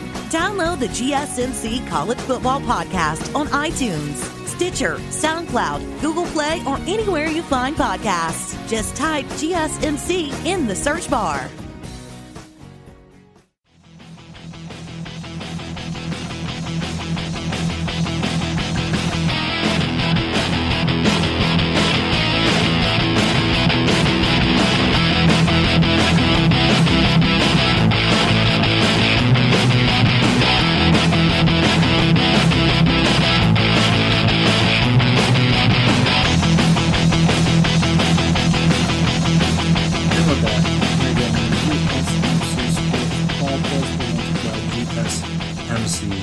Podcast Network. So, that number 1 pick, it was, like I said, it had been the Jets all season up until this point. And then the Jets go and beat the Rams, which again is impressive. It is very much impressive. Again, shout out to them. I'm not going to take anything away from them from winning a game. Because, again, I understand that why, as a fan, you would want your team to tank, as I have been actively rooting for the Eagles to do for a couple weeks now. And again, shout out to them for the loss. They are now 7th. So, like I said, still in that Jamar Chase range, still in that Devontae Smith range, still in the Micah Parsons range, and we're ahead of Dallas, who they're not going to take Devontae Smith or Jamar Chase, I think, depending on what they do with Gallup, because obviously he hasn't been like that great, but he's been a little bit better the last couple weeks. And like I said, could very much use Micah Parsons because Jalen Smith is out there stealing money. compiling a bunch of tackles. But, I mean, again, what's the point if brother's already 5 yards, 10 yards down the field by the time you tackled him? Like, hey, you want to make some tackles, like, at the line of scrimmage or behind the line of scrimmage, things like that. But he's been better since he got paid. Like I said, after they were able to take CeeDee Lamb in front of the Eagles, not exactly right in front of, but a couple picks before, this could be nice little payback. Though, obviously, they need to try to get above Houston because with that Dolphins pick, the Dolphins, with the Texans pick, I should say, the Dolphins could very much be looking at or eyeing a receiver at that spot because they could use it a little bit up on the outside. So there's that. And like I said, the other teams in the top, like, I don't think Carolina's going to take one. Atlanta, like, maybe they could, but they need more help than just they need to figure out the next, who's the heir apparent to Matt Ryan, because, I mean, it's, that time is probably coming. Not that Matt Ryan's, like, been terrible this year or anything like that, but, like, at a certain point, you gotta just be like, hey, like, we gotta stop doing this. Like, Cincinnati's not gonna, again, I'm going off into a bit of a tangent on the Eagles right now. Also, that next game, next week against Cowboys and the Eagles is huge for draft positioning, so it's a must lose. So, we'll get to that game next Sunday, I believe. I think that's, is that 4:25 too? Oh, God. Hopefully it's not like the game of the week. No, it shouldn't be the game of the week. There's obviously better games on than that. But like I said, number one pick. It belonged to Jets, and now it belongs to Jacksonville. And I believe they said Jacksonville would keep it if they lose both their, like if both teams lose out, then Jacksonville would keep the pick. So looking ahead to these next 2 weeks for the Jags, after they just, caught that L to, who'd they lose to? Oh, they lost to the Ravens. Yeah, they got smoked. It was bad. Just unfortunate, really. I mean, not all that surprising.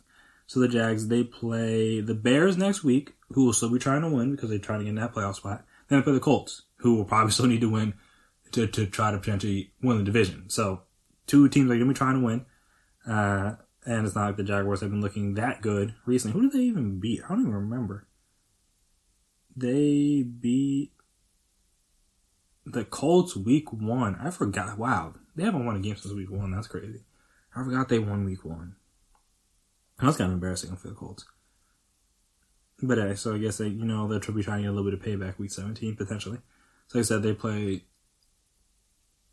I just read it too. Okay, so they play Colts, and they play, I can't believe I just read it and I already forgot. The Jaguars play. They play the Colts, and they play the Bears. Okay. So they play the Colts and the Bears. Again, 2 very losable games. And then the Jets, who, again, have played better recently. That much we must admit. They played better recently. Should already have 2 wins at this point. They play the Browns, who, again, will be trying to win.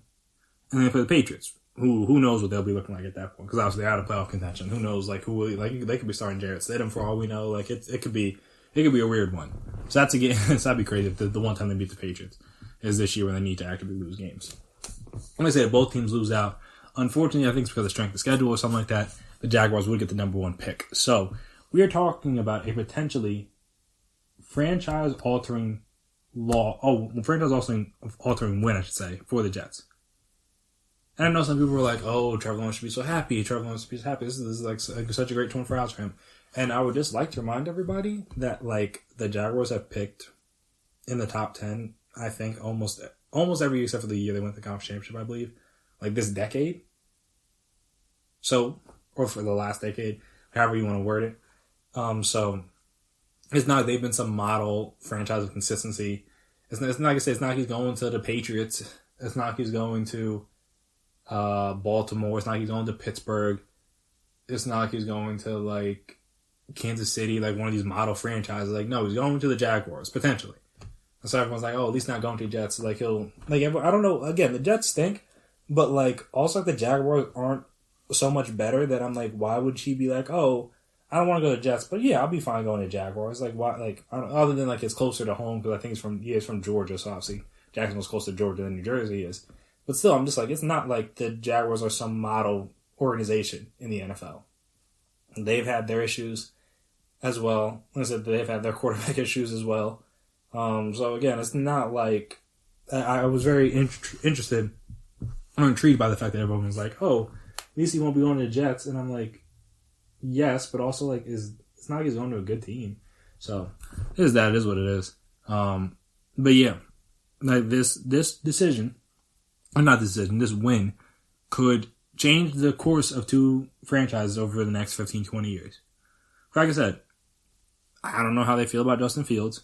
But again, he hasn't looked great in the big games. Again, we'll see what he does against Clemson in a couple weeks. But like, he hasn't looked great in the Indiana game. Didn't look great in the Indiana game. Looked better than he did against Northwestern, but didn't look great. And obviously looked terrible against Northwestern this week, or this past weekend. So like I said, again, last year's film was very good. And like I said, if you're working on his most recent stuff, this is not the film you'd want to put out there if you're trying to be a top 5 pick. And it'll probably still be the second quarterback off the board. Most likely, but again, who knows? Maybe somebody falls in love with Zach Wilson or falls in love with Trey Lance once they start like going through the combine and seeing and going into interviews and different things. So, kind of see how that plays out going forward.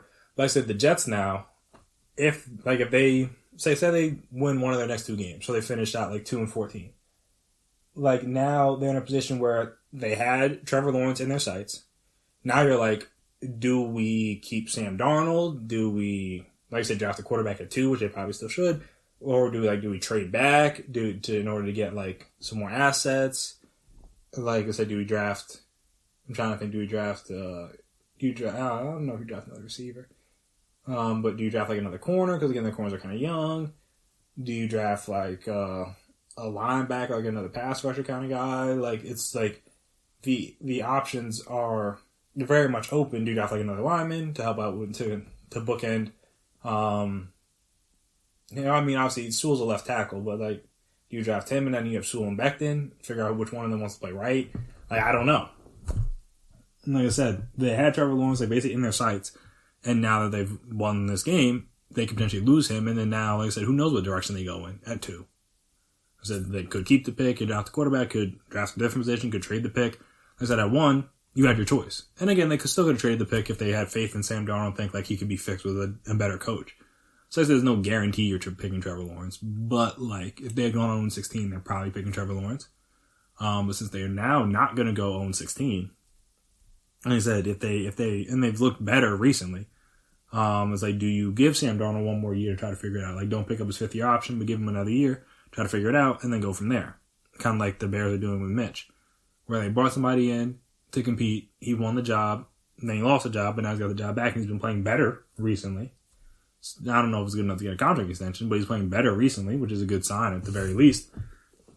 And I said, do they do that with Sam? Like, or they do that? But they weren't. The Bears obviously weren't high enough to draft a potential quarterback replacement. Or I don't even know if they had their pick last year. I know they like the Khalil Mack. I forget if they were still giving away picks. But yeah, like I'm saying, I don't think they had a 1st-round pick last year. So they were taking a quarterback who was going to be in the 2nd round. So like I said, maybe they don't. Like I said, maybe they just don't want to move on from Sam. And like I said, now being in a 2 spot instead of 1, you have to make a tough decision between Sam or Trevor Lawrence. Like now you're talking about Sam or Justin Fields, or Sam or Zach Wilson, or is it Sam or Trey Lance? Like again, maybe that's a little bit closer to you than it would be if it's Trevor Lawrence and Sam.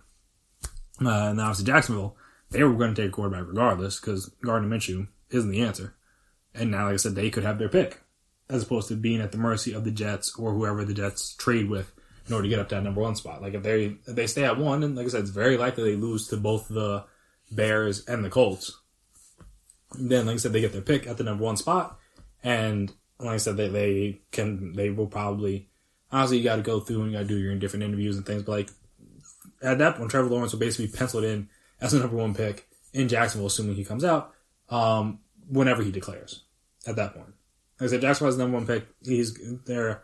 I would be shocked. At this point in time, again, things could change over the next 4 months. But I'd be shocked at this time if they didn't take Trevor Lawrence there. As they were talking about potentially franchise-altering win here. Which, again, I understand you don't want to... I think the cultivating a losing culture thing is kind of like overblown because things change so quickly in the NFL. You could be bad and then be good the next year. Like I said, just because of... Not just because of one player, but just like some additions you make. Like the Niners picked 2, took Nick Bosa, added some other pieces, and then boom, they're in the Super Bowl. like I said, things change so quickly. Like, it's not like not that obviously some teams that are bad continue to be bad, but because of the randomness of the NFL from year to year, you don't know who's going to go from bad to good next year. You know who's going to go from good to bad. You don't know who's going to be average and rise up, be average and fall back. Like, you really don't know. So like I said, this whole like, oh, you don't want to cultivate a losing culture, blah, blah, blah. I think that's kind of all overblown. Because again, you could be bad. Like again, the Browns are only a few years removed from being 0-16, and like no one even thinks about it anymore. And like they were bad for years. 0-16, I think then 1-15 the next year, and now they're about to make the playoffs. So like, who cares? So yeah, just like one of the situations where like obviously I think that's kind of overblown. No, at the same time, because of the fact that it's such a violent game, you can't just actively go out there and try to lose. Because then that somebody could get themselves hurt and have their career ruined. But like I said, from a fan perspective, I could completely understand why Jets fans are upset, because you got Trevor Lawrence in your sights. You've been photoshopping pictures. You've been watching highlights, everything for the past 3 months. And then now one win in week 15, excuse me, could derail all of that. And now, like I said, and then now you're stuck with, I don't say stuck, but now you got to decide between the other 3 quarterbacks or somebody else, or you're trading back or whatever. Like I said, Trevor Lawrence was the easy pick. So it's unfortunate. And speaking franchise altering, like I said, if Jalen Hurts keeps playing the way he's been playing, the Eagles are going to have a very tough decision on their hands. Now, it came out before the game that reportedly, even though, like I said, you saw Wentz during the game on sideline, he's doing his clapping thing. He came over and put his arm around Hurts after the final pass fell incomplete. You see him like again talking to him on the bench, like they're looking at the tablet together. He's like pointing things out. So don't really know how true it is, but reportedly it came out that if he's not the starter next year, he would like to be somewhere else. Which again, I completely get, because if I'm used to being a starter and now I'm not the starter here, let me go be the starter somewhere else. It seems kind of reasonable. But like I said, with the way Jalen Hurts is playing, it would seem like maybe it would behoove the Eagles to move on from Wentz potentially. Again, it's only 2 games, not gonna write out a guy's career after 2 games. But like I said, with the issues and deficiencies that the team has, it is clear. Then again, if they get better, then it doesn't really matter. But it's clear that the way in which the team is set up now and the issues that the team has now, Jalen Hurts helps cover up more of those issues, at least this year. Like I said, Wentz helped cover up some of those issues last year. Even last year, he had some very iffy games. But like I said, for the overall, Jalen Hurts has done a better job covering up those issues. Again, the offensive line, in general, is normally pretty good, but this year with all the injuries and stuff, it's been awful. Probably going to have another starting offensive line combination next week, because Matt Pryor can't start at right tackle. He's terrible. Like I said, because of his mobility, he's been better. And then like just even from the pocket, like he's just making more accurate passes. Like Wentz, even when he was in a clean pocket and wasn't pressured and wasn't hurried or wasn't under duress, was still like missing throws that he shouldn't be missing, which again, Jalen Hurts is now hitting. So the offense looks better. And again, obviously still, he's a better mover with his legs. Like the running game is more dynamic with him in there. Obviously, he's more confident as a scrambler. Like he's more willing to be like, oh, hey, I see a hole, let me just go and take it, as opposed to like, hey, let me see if I can hold on to this ball a little bit longer. Then like when I can't, like, oh, let me now try to run, and then like by then it's too late. Like he's like, I think it was like the 4th. I know he had a 4th down run up the middle, and he kind of was like, ooh, okay, I think I should be able to run here, because they were in man coverage. He kind of just waited for the hole to open up, like I moved around the pocket for a little bit, and then just found the hole, and then boom, ran through it for the first down. So like I said, that stuff Wentz wasn't doing, at least this year. So like I said, as the team's currently constructed, you can argue that he's a better fit to kind of cover up some of those issues. Because again, you just need, with everything that's going on, you just need a quarterback to not be a turnover machine, and the offense can function. And like I said, that puts the defense in a better position. Special teams still bad, but like in theory, it should put them in a better position. And then you go from there. Like I said, with Wentz, he was, while everything around him, like other issues around him were bad. Like again, the offensive line, even with Hurts, is still bad. The offensive scheme is still kind of iffy. The receivers still don't generate a lot of separation. But because Hurts has more trust in them, he's throwing guys open. He's willing to take chances like that. Like Wentz was like, he's like, I don't like it. I don't like it going to the ball. He's getting sacked. Now again, not that Hurts isn't getting sacked. He got sacked 6 times today. He's just more willing to take those shots, whether it's down the field or trust guys to come back to the ball or get off of man coverage and things like that. Those things Wentz wasn't doing this year. Not to say he can't do it, but there's things that he isn't doing this year. So like I said, it's hard to say if he continues to play the way he's played these next 2 games. It's hard to say that coming into next year, he should be the backup, because again, the first bad game Wentz has, people are gonna be wanting him out of there. So it's why even put both of them in that situation? Again, you got Jalen Hurts in there, having played well to end the season. Everybody's telling him he should be the starter. Now he's the backup again, potentially, if they had a quarterback competition. And Wentz wins it, then it's the moment Wentz plays bad, everyone's gonna want the backup back in. It's no reason to have to deal with that. And then also, like I said, at the same time, if you lose the competition, then you're just gonna have the most expensive backup quarterback literally ever. That doesn't seem like smart use of resources either. And again, obviously you want to have a good backup, but again, there's paying a guy $100+ million to be the backup quarterback doesn't seem all that smart. Again, obviously it's a lot of money this year to kind of, if you trade him, especially if you trade him after June 1st, I guess you look cap it's a little bit less. Then obviously next year you'll be all right. It's just for this coming year, you're going to have a lot of cap to eat. And they're already going to have a lot of tough decisions to make anyway. But like I said, if it's determined, whether it's through minicamp or OTAs and things like that, Hurts looks better, maybe they should trade him. Again, if he continues to play the way he's played, again, if he comes back these last 2 games and they don't look as good, then all right, then we have a different conversation. But if he looks the way he's looked the first 2 games, which this game he looked better as a passer, still again, a lot of things to work on, only completed 55% of his passes. He's still not perfect. So there's things he needs to fix, still has things he needs to work on. But again, it's clear the offense, as currently constructed, runs better with him in there than it did with Wentz. That's clear as day. So, like I said, if that continues over his next 2 games, you're going to have to make some tough decisions in the offseason. So, we'll see kind of how that plays out. But again, that kind of came out. And again, if I'm Wentz and I was used to being the guy, and I still think I can be the guy, whether it's here or somewhere else, then yeah, if I'm not the starter, all right, yeah, let me go to somewhere else that could use my services. Because again, it's not there aren't going to be teams that can use a quarterback next year. Phil Rivers is going to need off-season surgery. He could go to the Colts, obviously reunite him with Frank Reich. The Saints could need a quarterback next year. The Bears could, because Nick Foles is not the answer, and depends on how they feel about Mitch. Like I said, if you don't trust Jimmy G, because obviously Nick Mullins not the answer. If you don't trust Jimmy G to stay healthy, he could go out to San Fran if they wanted to do that. I'm trying to think who else. The Patriots could use a quarterback next year. Because again, unless they draft one, because obviously Cam Newton not the answer down there, or up there, I should say. Like I said, there's going to be some spots that could use a quarterback, and if people think hey, look, I think Wentz is fixable, he's just got this to work on, that to work on, such blah blah blah, and at the very least, you won't have a quarterback most likely backing you up that will you won't have a Nick Foles, hopefully, or you won't have a first, second round pick quarterback backing you up. Kind of thing. But again, it's to be different because he's going to be going into a new situation, got to prove himself. He felt like he proved himself last year, and then obviously that they felt hey, just in case you get hurt again, let's draft Hurts. And like I said, the offense looks better with Hurts in there than it did at any point in the season, really, with Wentz. So that's a part of the issue. Even when they were playing bad teams, the offense never looked this good, generally speaking. So, like I said, Eagles got some tough decisions some franchise-altering decisions potentially look forward, or to think about, or to consider looking ahead into after these next 2 weeks into the offseason.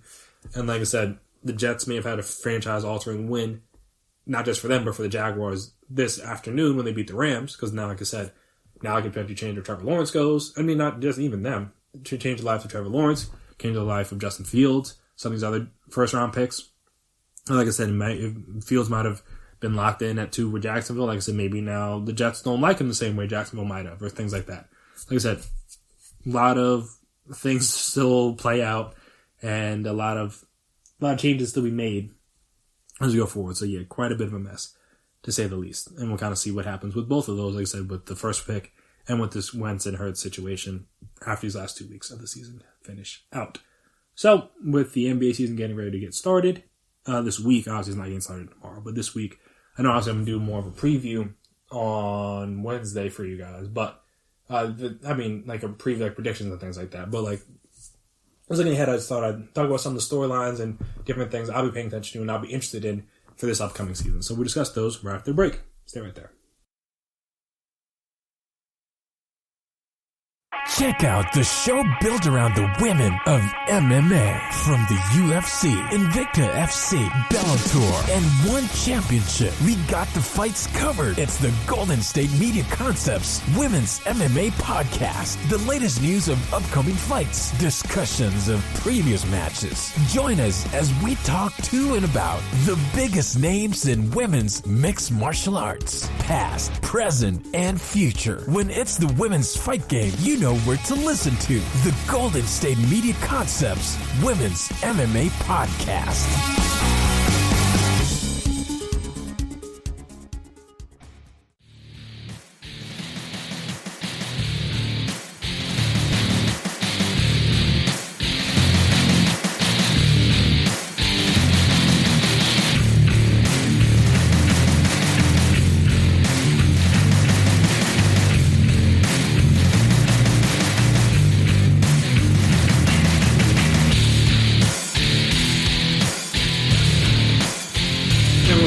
Here again on the GSMC Sports Podcast, presented by GSMC Podcast. So, the NBA season, as I said, getting ready to get underway this week.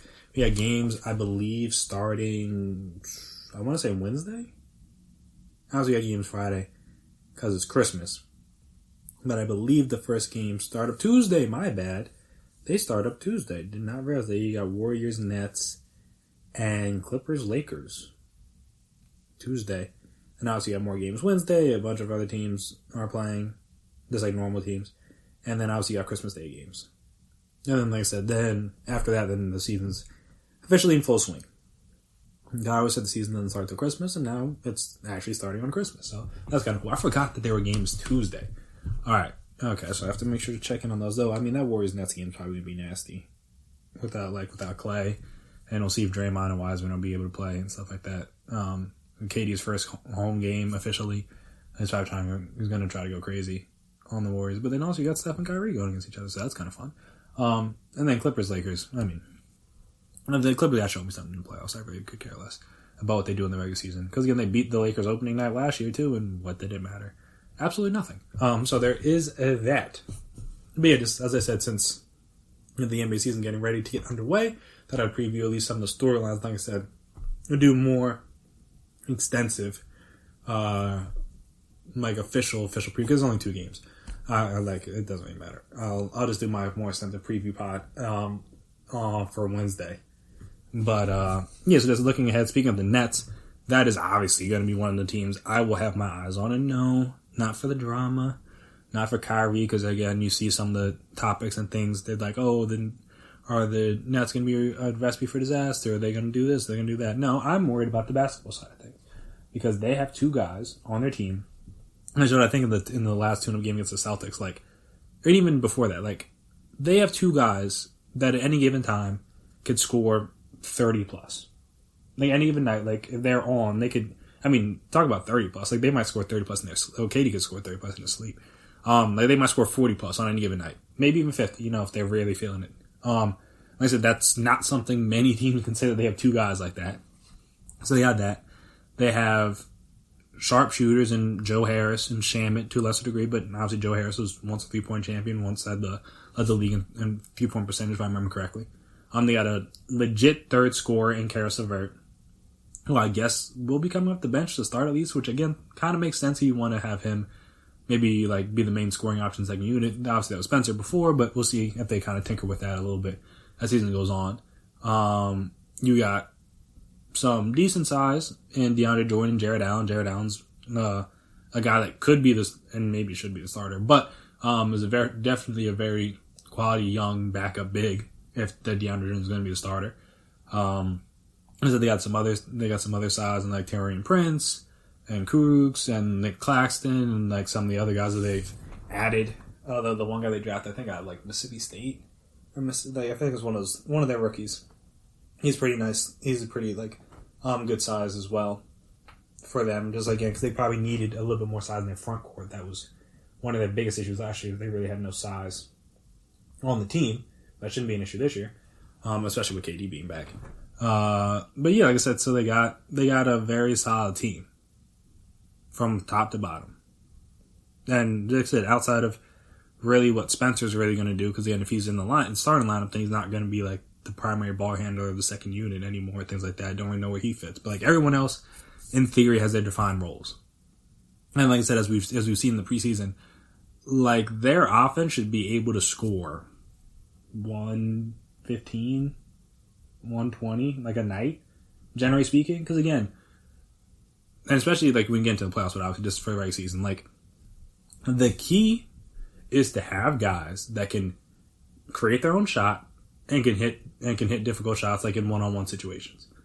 KD and Kyrie are two of the best in the league at that, especially like Kyrie just finishing around the rim and KD just with his wingspan and like the height he can get on his shot from because of how tall he is and where he shoots it from, and just like a soft touch. Like again, he's nearly impossible to defend. Has been his entire career. Why he was scoring champion so young. So I'm saying you have both of those guys like during the preseason, they're just hitting shots and you're just like they're like, you should make this, but because they're Kyrie and because they're Kevin Durant, they do. And like I said, that's going to open the floor up for the Joe Harris of the world. That he should be in a lot of open threes this year. Going to open the floor up for Karras, open the floor up for Spencer, open the floor for Shaman. So like the other guys off their bench, we should give DeAndre and Jared Allen some nice little lob opportunities and things like that. So like I said, if they can just have an average defense this year, they could easily get to the finals, I think. Again, we'll kind of see how it plays out, but I think they could easily get to the finals. They just have like an average defense. That's really my big concern, is they don't really have like a defensive guy that like on a given night is going to go out there and lock down the other team's like best perimeter player or like their best post player or like whatever. Like, they don't have that. Like I said, that's going to be an issue, but like offensively, they have the makings to be one of, if not the best offense in the league. So like I said, they can just get and sometimes a good defense is a better offense, especially in the NBA. Like, all right, like the Rockets have won. I mean, again, they were better defensively the last couple of years, but like the Rockets won a lot of games during James Harden's tenure, and weren't exactly the most prolific defensive team during that time span. Obviously, again, like the Warriors in their years, they were really good defensively. Like the Lakers this year were really good defensively. Like things like that. Again, you need to play defense in the playoffs if you want to get somewhere. But like again, regular season wise, then maybe they could tighten it up when they get to the playoffs. Or by the time they get to the playoffs, regular season wise, like the Nets are going to win a lot of games. I don't know exactly how many because with the 72 games and obviously some things, and they're probably going to be resting guys and doing different things. Like it'll be tough to know for certain. But like I said, just offensively, they should be able to score with just about anybody in the league. So that's what I'm going to be interested in, just to see kind of how this year looks for them. And again, not because off the court stuff, not because of like what Kyrie's going to say or not going to say, like none of that stuff. I'm looking forward to just the basketball, because the 2 games I've seen, again preseason, but the games I've seen, that offenses look like it could be a problem. I don't want to see if that holds true come regular season time. So I'm definitely interested in that. Another thing I'm interested in is a lot of money has been given out. Like obviously Giannis just got paid, Paul George got paid, AD and LeBron have gotten their extensions, so they're kind of out of this. And you'll understand why in a second. And then just today, I'm pretty sure Gobert got his Supermax, $200 million, which was wild for me because he's a center and he's like not that good offensively, but whatever. So again, for the Paul George of the world, the Giannis of the world, the Gobert's of the world, I wonder if this year, whether it's regular season, postseason, whenever it happens, I'm looking to see if there's any sort of buyer's remorse. Like for Giannis, it'll be from like his own self, but like for the Clippers and Paul George, it'd be like, obviously, again, they had to do it to a degree because they gave up so much to get him and Kawhi. But they gave up so much to get him, and again, you want to show Kawhi, like, hey, look, we want to make sure this team is good around you, things like that. But I would be interested to see, like, if Paul George, because he was good in the regular season, if he struggles again in the playoffs, if they'll be thinking like, whoa, maybe we shouldn't have paid him all that money so early. Because again, if they stay in the playoffs, they lose in the second round or whatever. Why would Kawhi stay? Like, what would be holding him to stay, other than I guess maybe his desire to play in LA? Like, what would be like keeping him in with the Clippers? if it's clear that this team isn't good enough to win a championship. And like I said, I'm not saying it's going to be Paul George's fault, but I'm saying if that does happen, like, will there be some sort of buyer's remorse? Same thing with Gobert. Like, I don't really know how good the Jazz are going to be, and I get it too from the perspective of, like, they don't get big time free agents, so like they got to pay somebody something. And Gobert's been good for them, but in a league that's moving to more positionless basketball and more like big guys that can shoot and dribble and pass and things like that, Gobert does none of those things. Again, is he very good defensively? Yes. Does he help the Jazz out a lot defensively? Yes. But, like, that's not what people pay for. Especially that's not what people pay $200 million for. Like, I don't pay $200 million for you to play great defense. I can find great defense for more than half of that price. Like, I pay you $200 million because I think you could lead this team to a championship. And I don't know because again, obviously not the best player on his team is Donovan Mitchell. But I don't know if Rudy Gobert as a $200 million player on your team is leading you to a championship. So I really just wonder if, like, say the Jazz finishes like 4 or 5, 6 seed again, losing the second round of the playoffs. Like, will they be like, you know what, paying Rudy Gobert $200 million is worth making to the second round of the playoffs? Because as we saw in the last series, well, the last time they played against the Nuggets, like, he could not really handle Jokic, if I remember correctly. And also, again, when he gets switched out on the guards, like, he's not, like, that great. And things like that. Again, he has his good moments against, like, the big guys every now and again, but in terms of, like, it's not like he's locking down the elite level centers. Generally speaking. He's a very good defensive player. Again, defensive player of the year. I believe he's won it once. And, like, he's that caliber of guy. But, like, he's not, like, just completely shutting down the bigs. Which, again, that's what you'd be paying him $200 million for.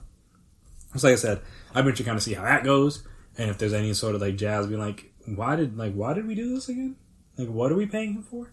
And then from Giannis' standpoint, again, the question that was going to come up all year, and I said why I wanted to avoid it, was just that, like, hey, is this team good enough to win a championship?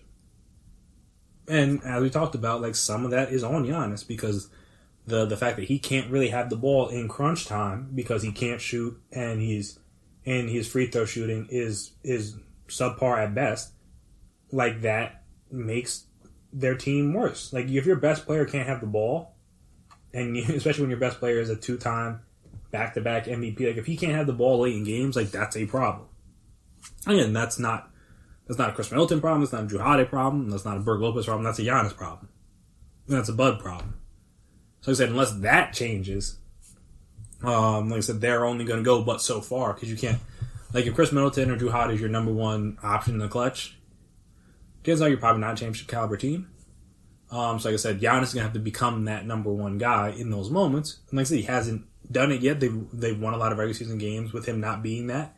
Like I said, when they get to the playoffs, and like I said, it becomes a little bit harder for Chris Middleton to score. It became a little bit harder for the Eric Bledsoes of the world to score. I think guys like that. And you're going to need Giannis to be that guy. And he hasn't been in the last couple of playoffs compared to like some of the guys he was going up against. And that's been a part of the issue. So again, I would be interested to see if there's any sort of remorse from his standpoint of being like, you know what? And again, like I said, some of it's on him. But like, you know what? This team isn't good enough. Is that if you see like if they lose to like the Nets or the Celtics or like the Heat again in the playoffs, you're like, you know what? This, I obviously again he probably wanted to stay in Milwaukee, like it probably is his home and everything like that. But and maybe he doesn't care about winning. Maybe he wants that money. And hey, I will never begrudge a guy for getting that money. I mean, Carmelo probably never gonna win a ring, but like, would I rather be him and have made hundreds of millions of dollars? Or, let me think. Would I rather, like I said, would I rather be him? Or would I rather be, like, I'm trying to, this is tough. This is tough. Would I rather be him? Or would I rather be, like, Robert Horry, for example? Like, again, Robert Horry got all them rings. And that's fun. And that's great. I'm Big Shot Bob. Like, you want to win championships. You play to win the game. But Rob Horry didn't make $200+ million. Like I said, the rings are great, the memories are great, but like, I can't pay for anything with rings. I can't buy a house with a championship ring. I can't pay taxes with the championship ring. I can't buy cars. I can't pay for colleges. I can't pay for trust funds or stocks or businesses with championship rings. I can pay for all that with the cash that I got from these checks for being really good at basketball. Like I said, they're like, in terms of they're not affecting his legacy. He's still going. Like, Mel's still going to be in the Hall of Fame because the Basketball Hall of Fame is the easiest one to get into. I've often said this. Again, not his fault. He's really good. Won Olympics. Won a championship in college. Like, he's solidified. Like, he's fine. Will he win a championship? Maybe, maybe not. But as what Monty Jones like to say, he'll be a legend at the bank, and that's not some trade-off if you ask me. Like I said, you can't pay for anything with championship ring. I mean, you could sell it off, but brothers do that when they're broke, and I don't want to be broke. It's like I said, and if I have over $200 million in career, like, again, look at a guy like Joe Johnson. Joe Johnson ain't won jack. But he getting paid though, so it's like, is that necessarily a bad thing? He lived in mainly good cities to live in. He made a lot of money. Like would I rather be, I'm trying to think. Like, would I rather be Rob Horry or would I rather be Joe Johnson? That's probably a better comparison. And Rob Horry got all the rings, got all the like some of the glory, things like that. But Joe Johnson got paid. So I mean, like I said, teach your own. I'm not gonna get mad at the guy. So like I said, maybe Giannis doesn't obviously he wants to win championships. Because everybody wants to win a championship. But again, maybe that wasn't like the biggest concern was seeing like how good this Bucks team is. He wants to just stay in Milwaukee and make that money. Hey, look, salute to you. But again, when you're a couple years in and you still haven't won no rings and people looking at you like, yo, you multiple time MVP and y'all haven't even got to the finals yet. Like, what's up? And again, he's still not that old. He's only 26. Like, he'll be all right. He got a lot of time to win a ring. But again, it's just like one of those situations where it'll look, and he'll be like, was it worth it? If that's what he cares about. If he cares about winning rings, then like, well, is it worth it? Like I said, if he cares about making money, different story. But if he cares about winning rings, that could be an issue for him moving forward if the team isn't good enough. So that's another thing I wanted to look into or pay attention to. And also, not, like I said, the Harden drama is obviously going to be at the forefront of the NBA storylines or a news cycle this year, but in kind of a sub headline of that, because obviously he could get traded to the Sixers. I am curious to see, will Ben Simmons and Joel Embiid like ever officially work? Now I don't mean that as if they haven't worked before, because they have. They've been good before. Again, they were a couple bounces away from getting to the conference finals, and then who knows, maybe they beat the Bucks into the finals, and no one's ever saying that again. And Jimmy Butler's still in Philadelphia, and everything's different. Maybe there's probably an alternate timeline, alternate universe where that happens. Unfortunately, in the one that we're currently in, that is not what happened. But I am kind of curious because again, you got they people wanted Brett Brown gone, he's gone. People didn't want Elton Brand in charge of some of the personnel decisions. They brought Daryl Morey in, he's revamped the lineups. They wanted more shooting, they got more shooting. They wanted, like I said, they've done a lot of different things to try to that a lot of people said they should do in order to fix the Sixers. I want to see if they get fixed. And again, obviously, something that's going to count on the health, because it's not like Ben Simmons and Joel Embiid have been perfect pictures of health during their career. They've had injuries that they've sustained, and they've missed time due to it. So if they can stay healthy, that's another big thing. But I am curious to see, like, will this team ever, like, will these two ever,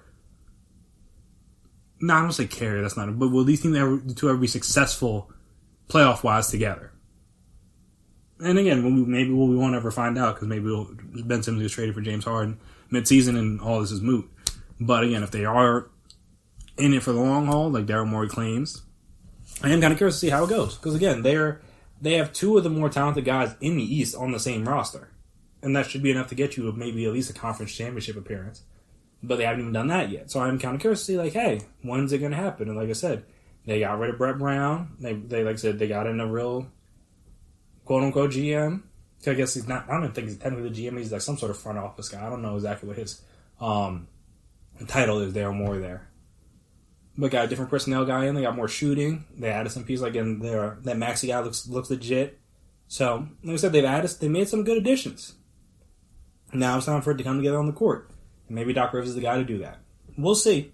Because again, as we talked about on this podcast, Doc Rivers is a perennial underachiever, especially relative to his talent that he's had. See if that happens again this year. But again, that is one thing I am curious to see, like, if those conversations are ever going to end. And if they will end, if Joel Embiid and Ben Simmons can help lead the Sixers to a conference championship, to a finals appearance, something like that. Like, then people will be like, oh yeah, they can work together. Like, we don't have to hear this every offseason, like, oh, do you need to trade one of them? Or every season, whenever they go on like a losing streak or whatever. But again, that's just a couple of the things I'm interested in. There's a lot more, obviously, but those are a couple of things I'm interested in. And if you want to tell us what you're interested in, feel free to reach out to us on Twitter, Instagram, Facebook. We can talk about that. We can talk about, again, last couple weeks of the NFL season, what you're expecting, what you're looking forward to, what you're paying attention to, things like that. We could talk about college football playoff and how, whether you think they got the 4 right, whether you thought Notre Dame deserved to be in, maybe you thought Texas A&M, maybe you thought Oklahoma, the way they've been playing the last couple months. Maybe you thought Cincinnati, someone else. Again, feel free to reach out to us about that. We can talk about that. If you're a Jets fan, reach out to us and tell us what your feelings were when the clock hit 0 and you had beaten the Rams for your first official win of the season. If you're an Eagles fan, you can reach out to us on what you think the Eagles should do with this whole Hurts-Wentz situation. At least not this year, because Hurts should start this year. That's pretty clear. I'm talking about next year and in the future. Like, what do you think they should do? Like I said, feel free to reach out to us about any of that. Twitter, Instagram, Facebook. And yeah, that'll do it for me here today. If you haven't already, subscribe to the podcast. Make sure you never miss an episode. Make sure you've always been on top, or make sure you're always on top of all of our latest stuff. Also, if you could please as well, give us a 5-star rating, write us a review. Reference to your podcast, that'd be very appreciated, very helpful. Lots of you guys like, just like the ways we can improve, all that fun stuff. This has been the GSMC Sports Podcast on the GSMC Podcast Network. As always, I'd like to thank you guys for listening to me talk about sports for probably another, I think this episode's probably going to be like 2 hours plus, so for 2 hours. Greatly appreciate all of you guys out there that listen to the podcast week after week. And before I get out of here, as I always do, I give a shout out to essential workers that have been working tirelessly through the pandemic. Hopefully you guys can get your vaccines in a timely manner, because obviously you guys need them the most. You guys need the most protection, and you guys have been doing all the hard work during this pandemic. Not all, but like at least 90% of the hard work during this pandemic. So you guys deserve to be compensated for it, obviously financially, but also in terms of safety. And the vaccine seems to be pretty safe and effective. So that'll help make sure that you're good, and then your family's good, and then the people you're working around are good. So like I said, that's hopefully you guys can get it in a timely fashion, and you stop giving it to Congress before you guys. But so yeah, doctors, nurses, EMTs, first responders, firefighters, postal service workers, retail workers, grocery store workers, FedEx, UPS, Amazon, anybody else who's deemed essential, shout out to you. Like I said, you've been working tirelessly through the pandemic. You're doing a lot of work that many people would not be willing to do, and you're doing it, and you're, like I said, you're probably not being as appreciated as you should be for it, and probably not being compensated as much as you should be for it, and you're probably not working in the safest conditions or around people, or working or dealing with people on a daily basis that are taking it as seriously as they should. So, like I said, I know it's probably stressful and very annoying, but shout out to you. Because, like I said, this is not what you guys have been going through. This past year has not been easy on any of you, I would imagine. And so, like I said, when I can, I like to give my appreciation to you guys, I should say. Also, like I said, if you can still go out to bars, restaurants, things of that nature, if you can still, like, whether it's delivery or whether it's pickup or whether it's dine in or dine out if you're sitting outside or whatever, tip your bartender, tip your waiters, tip your waitresses. Tip them nicely. Like I said, I imagine it'll go a long way. It'll be very appreciated during these trying times. Like I said, the restaurant industry, like my industry, is going to be hit hard this winter if places have to start closing down again. So while it's still open, I'd like to show your appreciation for these people, because I know they've been through a lot, like a lot of us have during this past year. So again, I'm not saying to go beyond your means, but if you got it, please, I imagine it'll go a long way for these people. But yeah, and also wear your mask. It's not that hard. But yeah, that'll do it for me here today. I've been Chris Blades. That has been my time. And until next time, peace out. You've been listening to the Golden State Media Concepts Sports Podcast. part of the Golden State Media Concepts Podcast Network. You can find this show and others like it at www.gsmcpodcast.com. Download our podcast on iTunes, Stitcher, SoundCloud, and Google Play. Just type in GSMC to find all the shows from the Golden State Media Concepts Podcast Network. From movies to music, from sports to entertainment, and even weird news. You can also follow us on Twitter and on Facebook. Thank you, and we hope you have enjoyed today's program.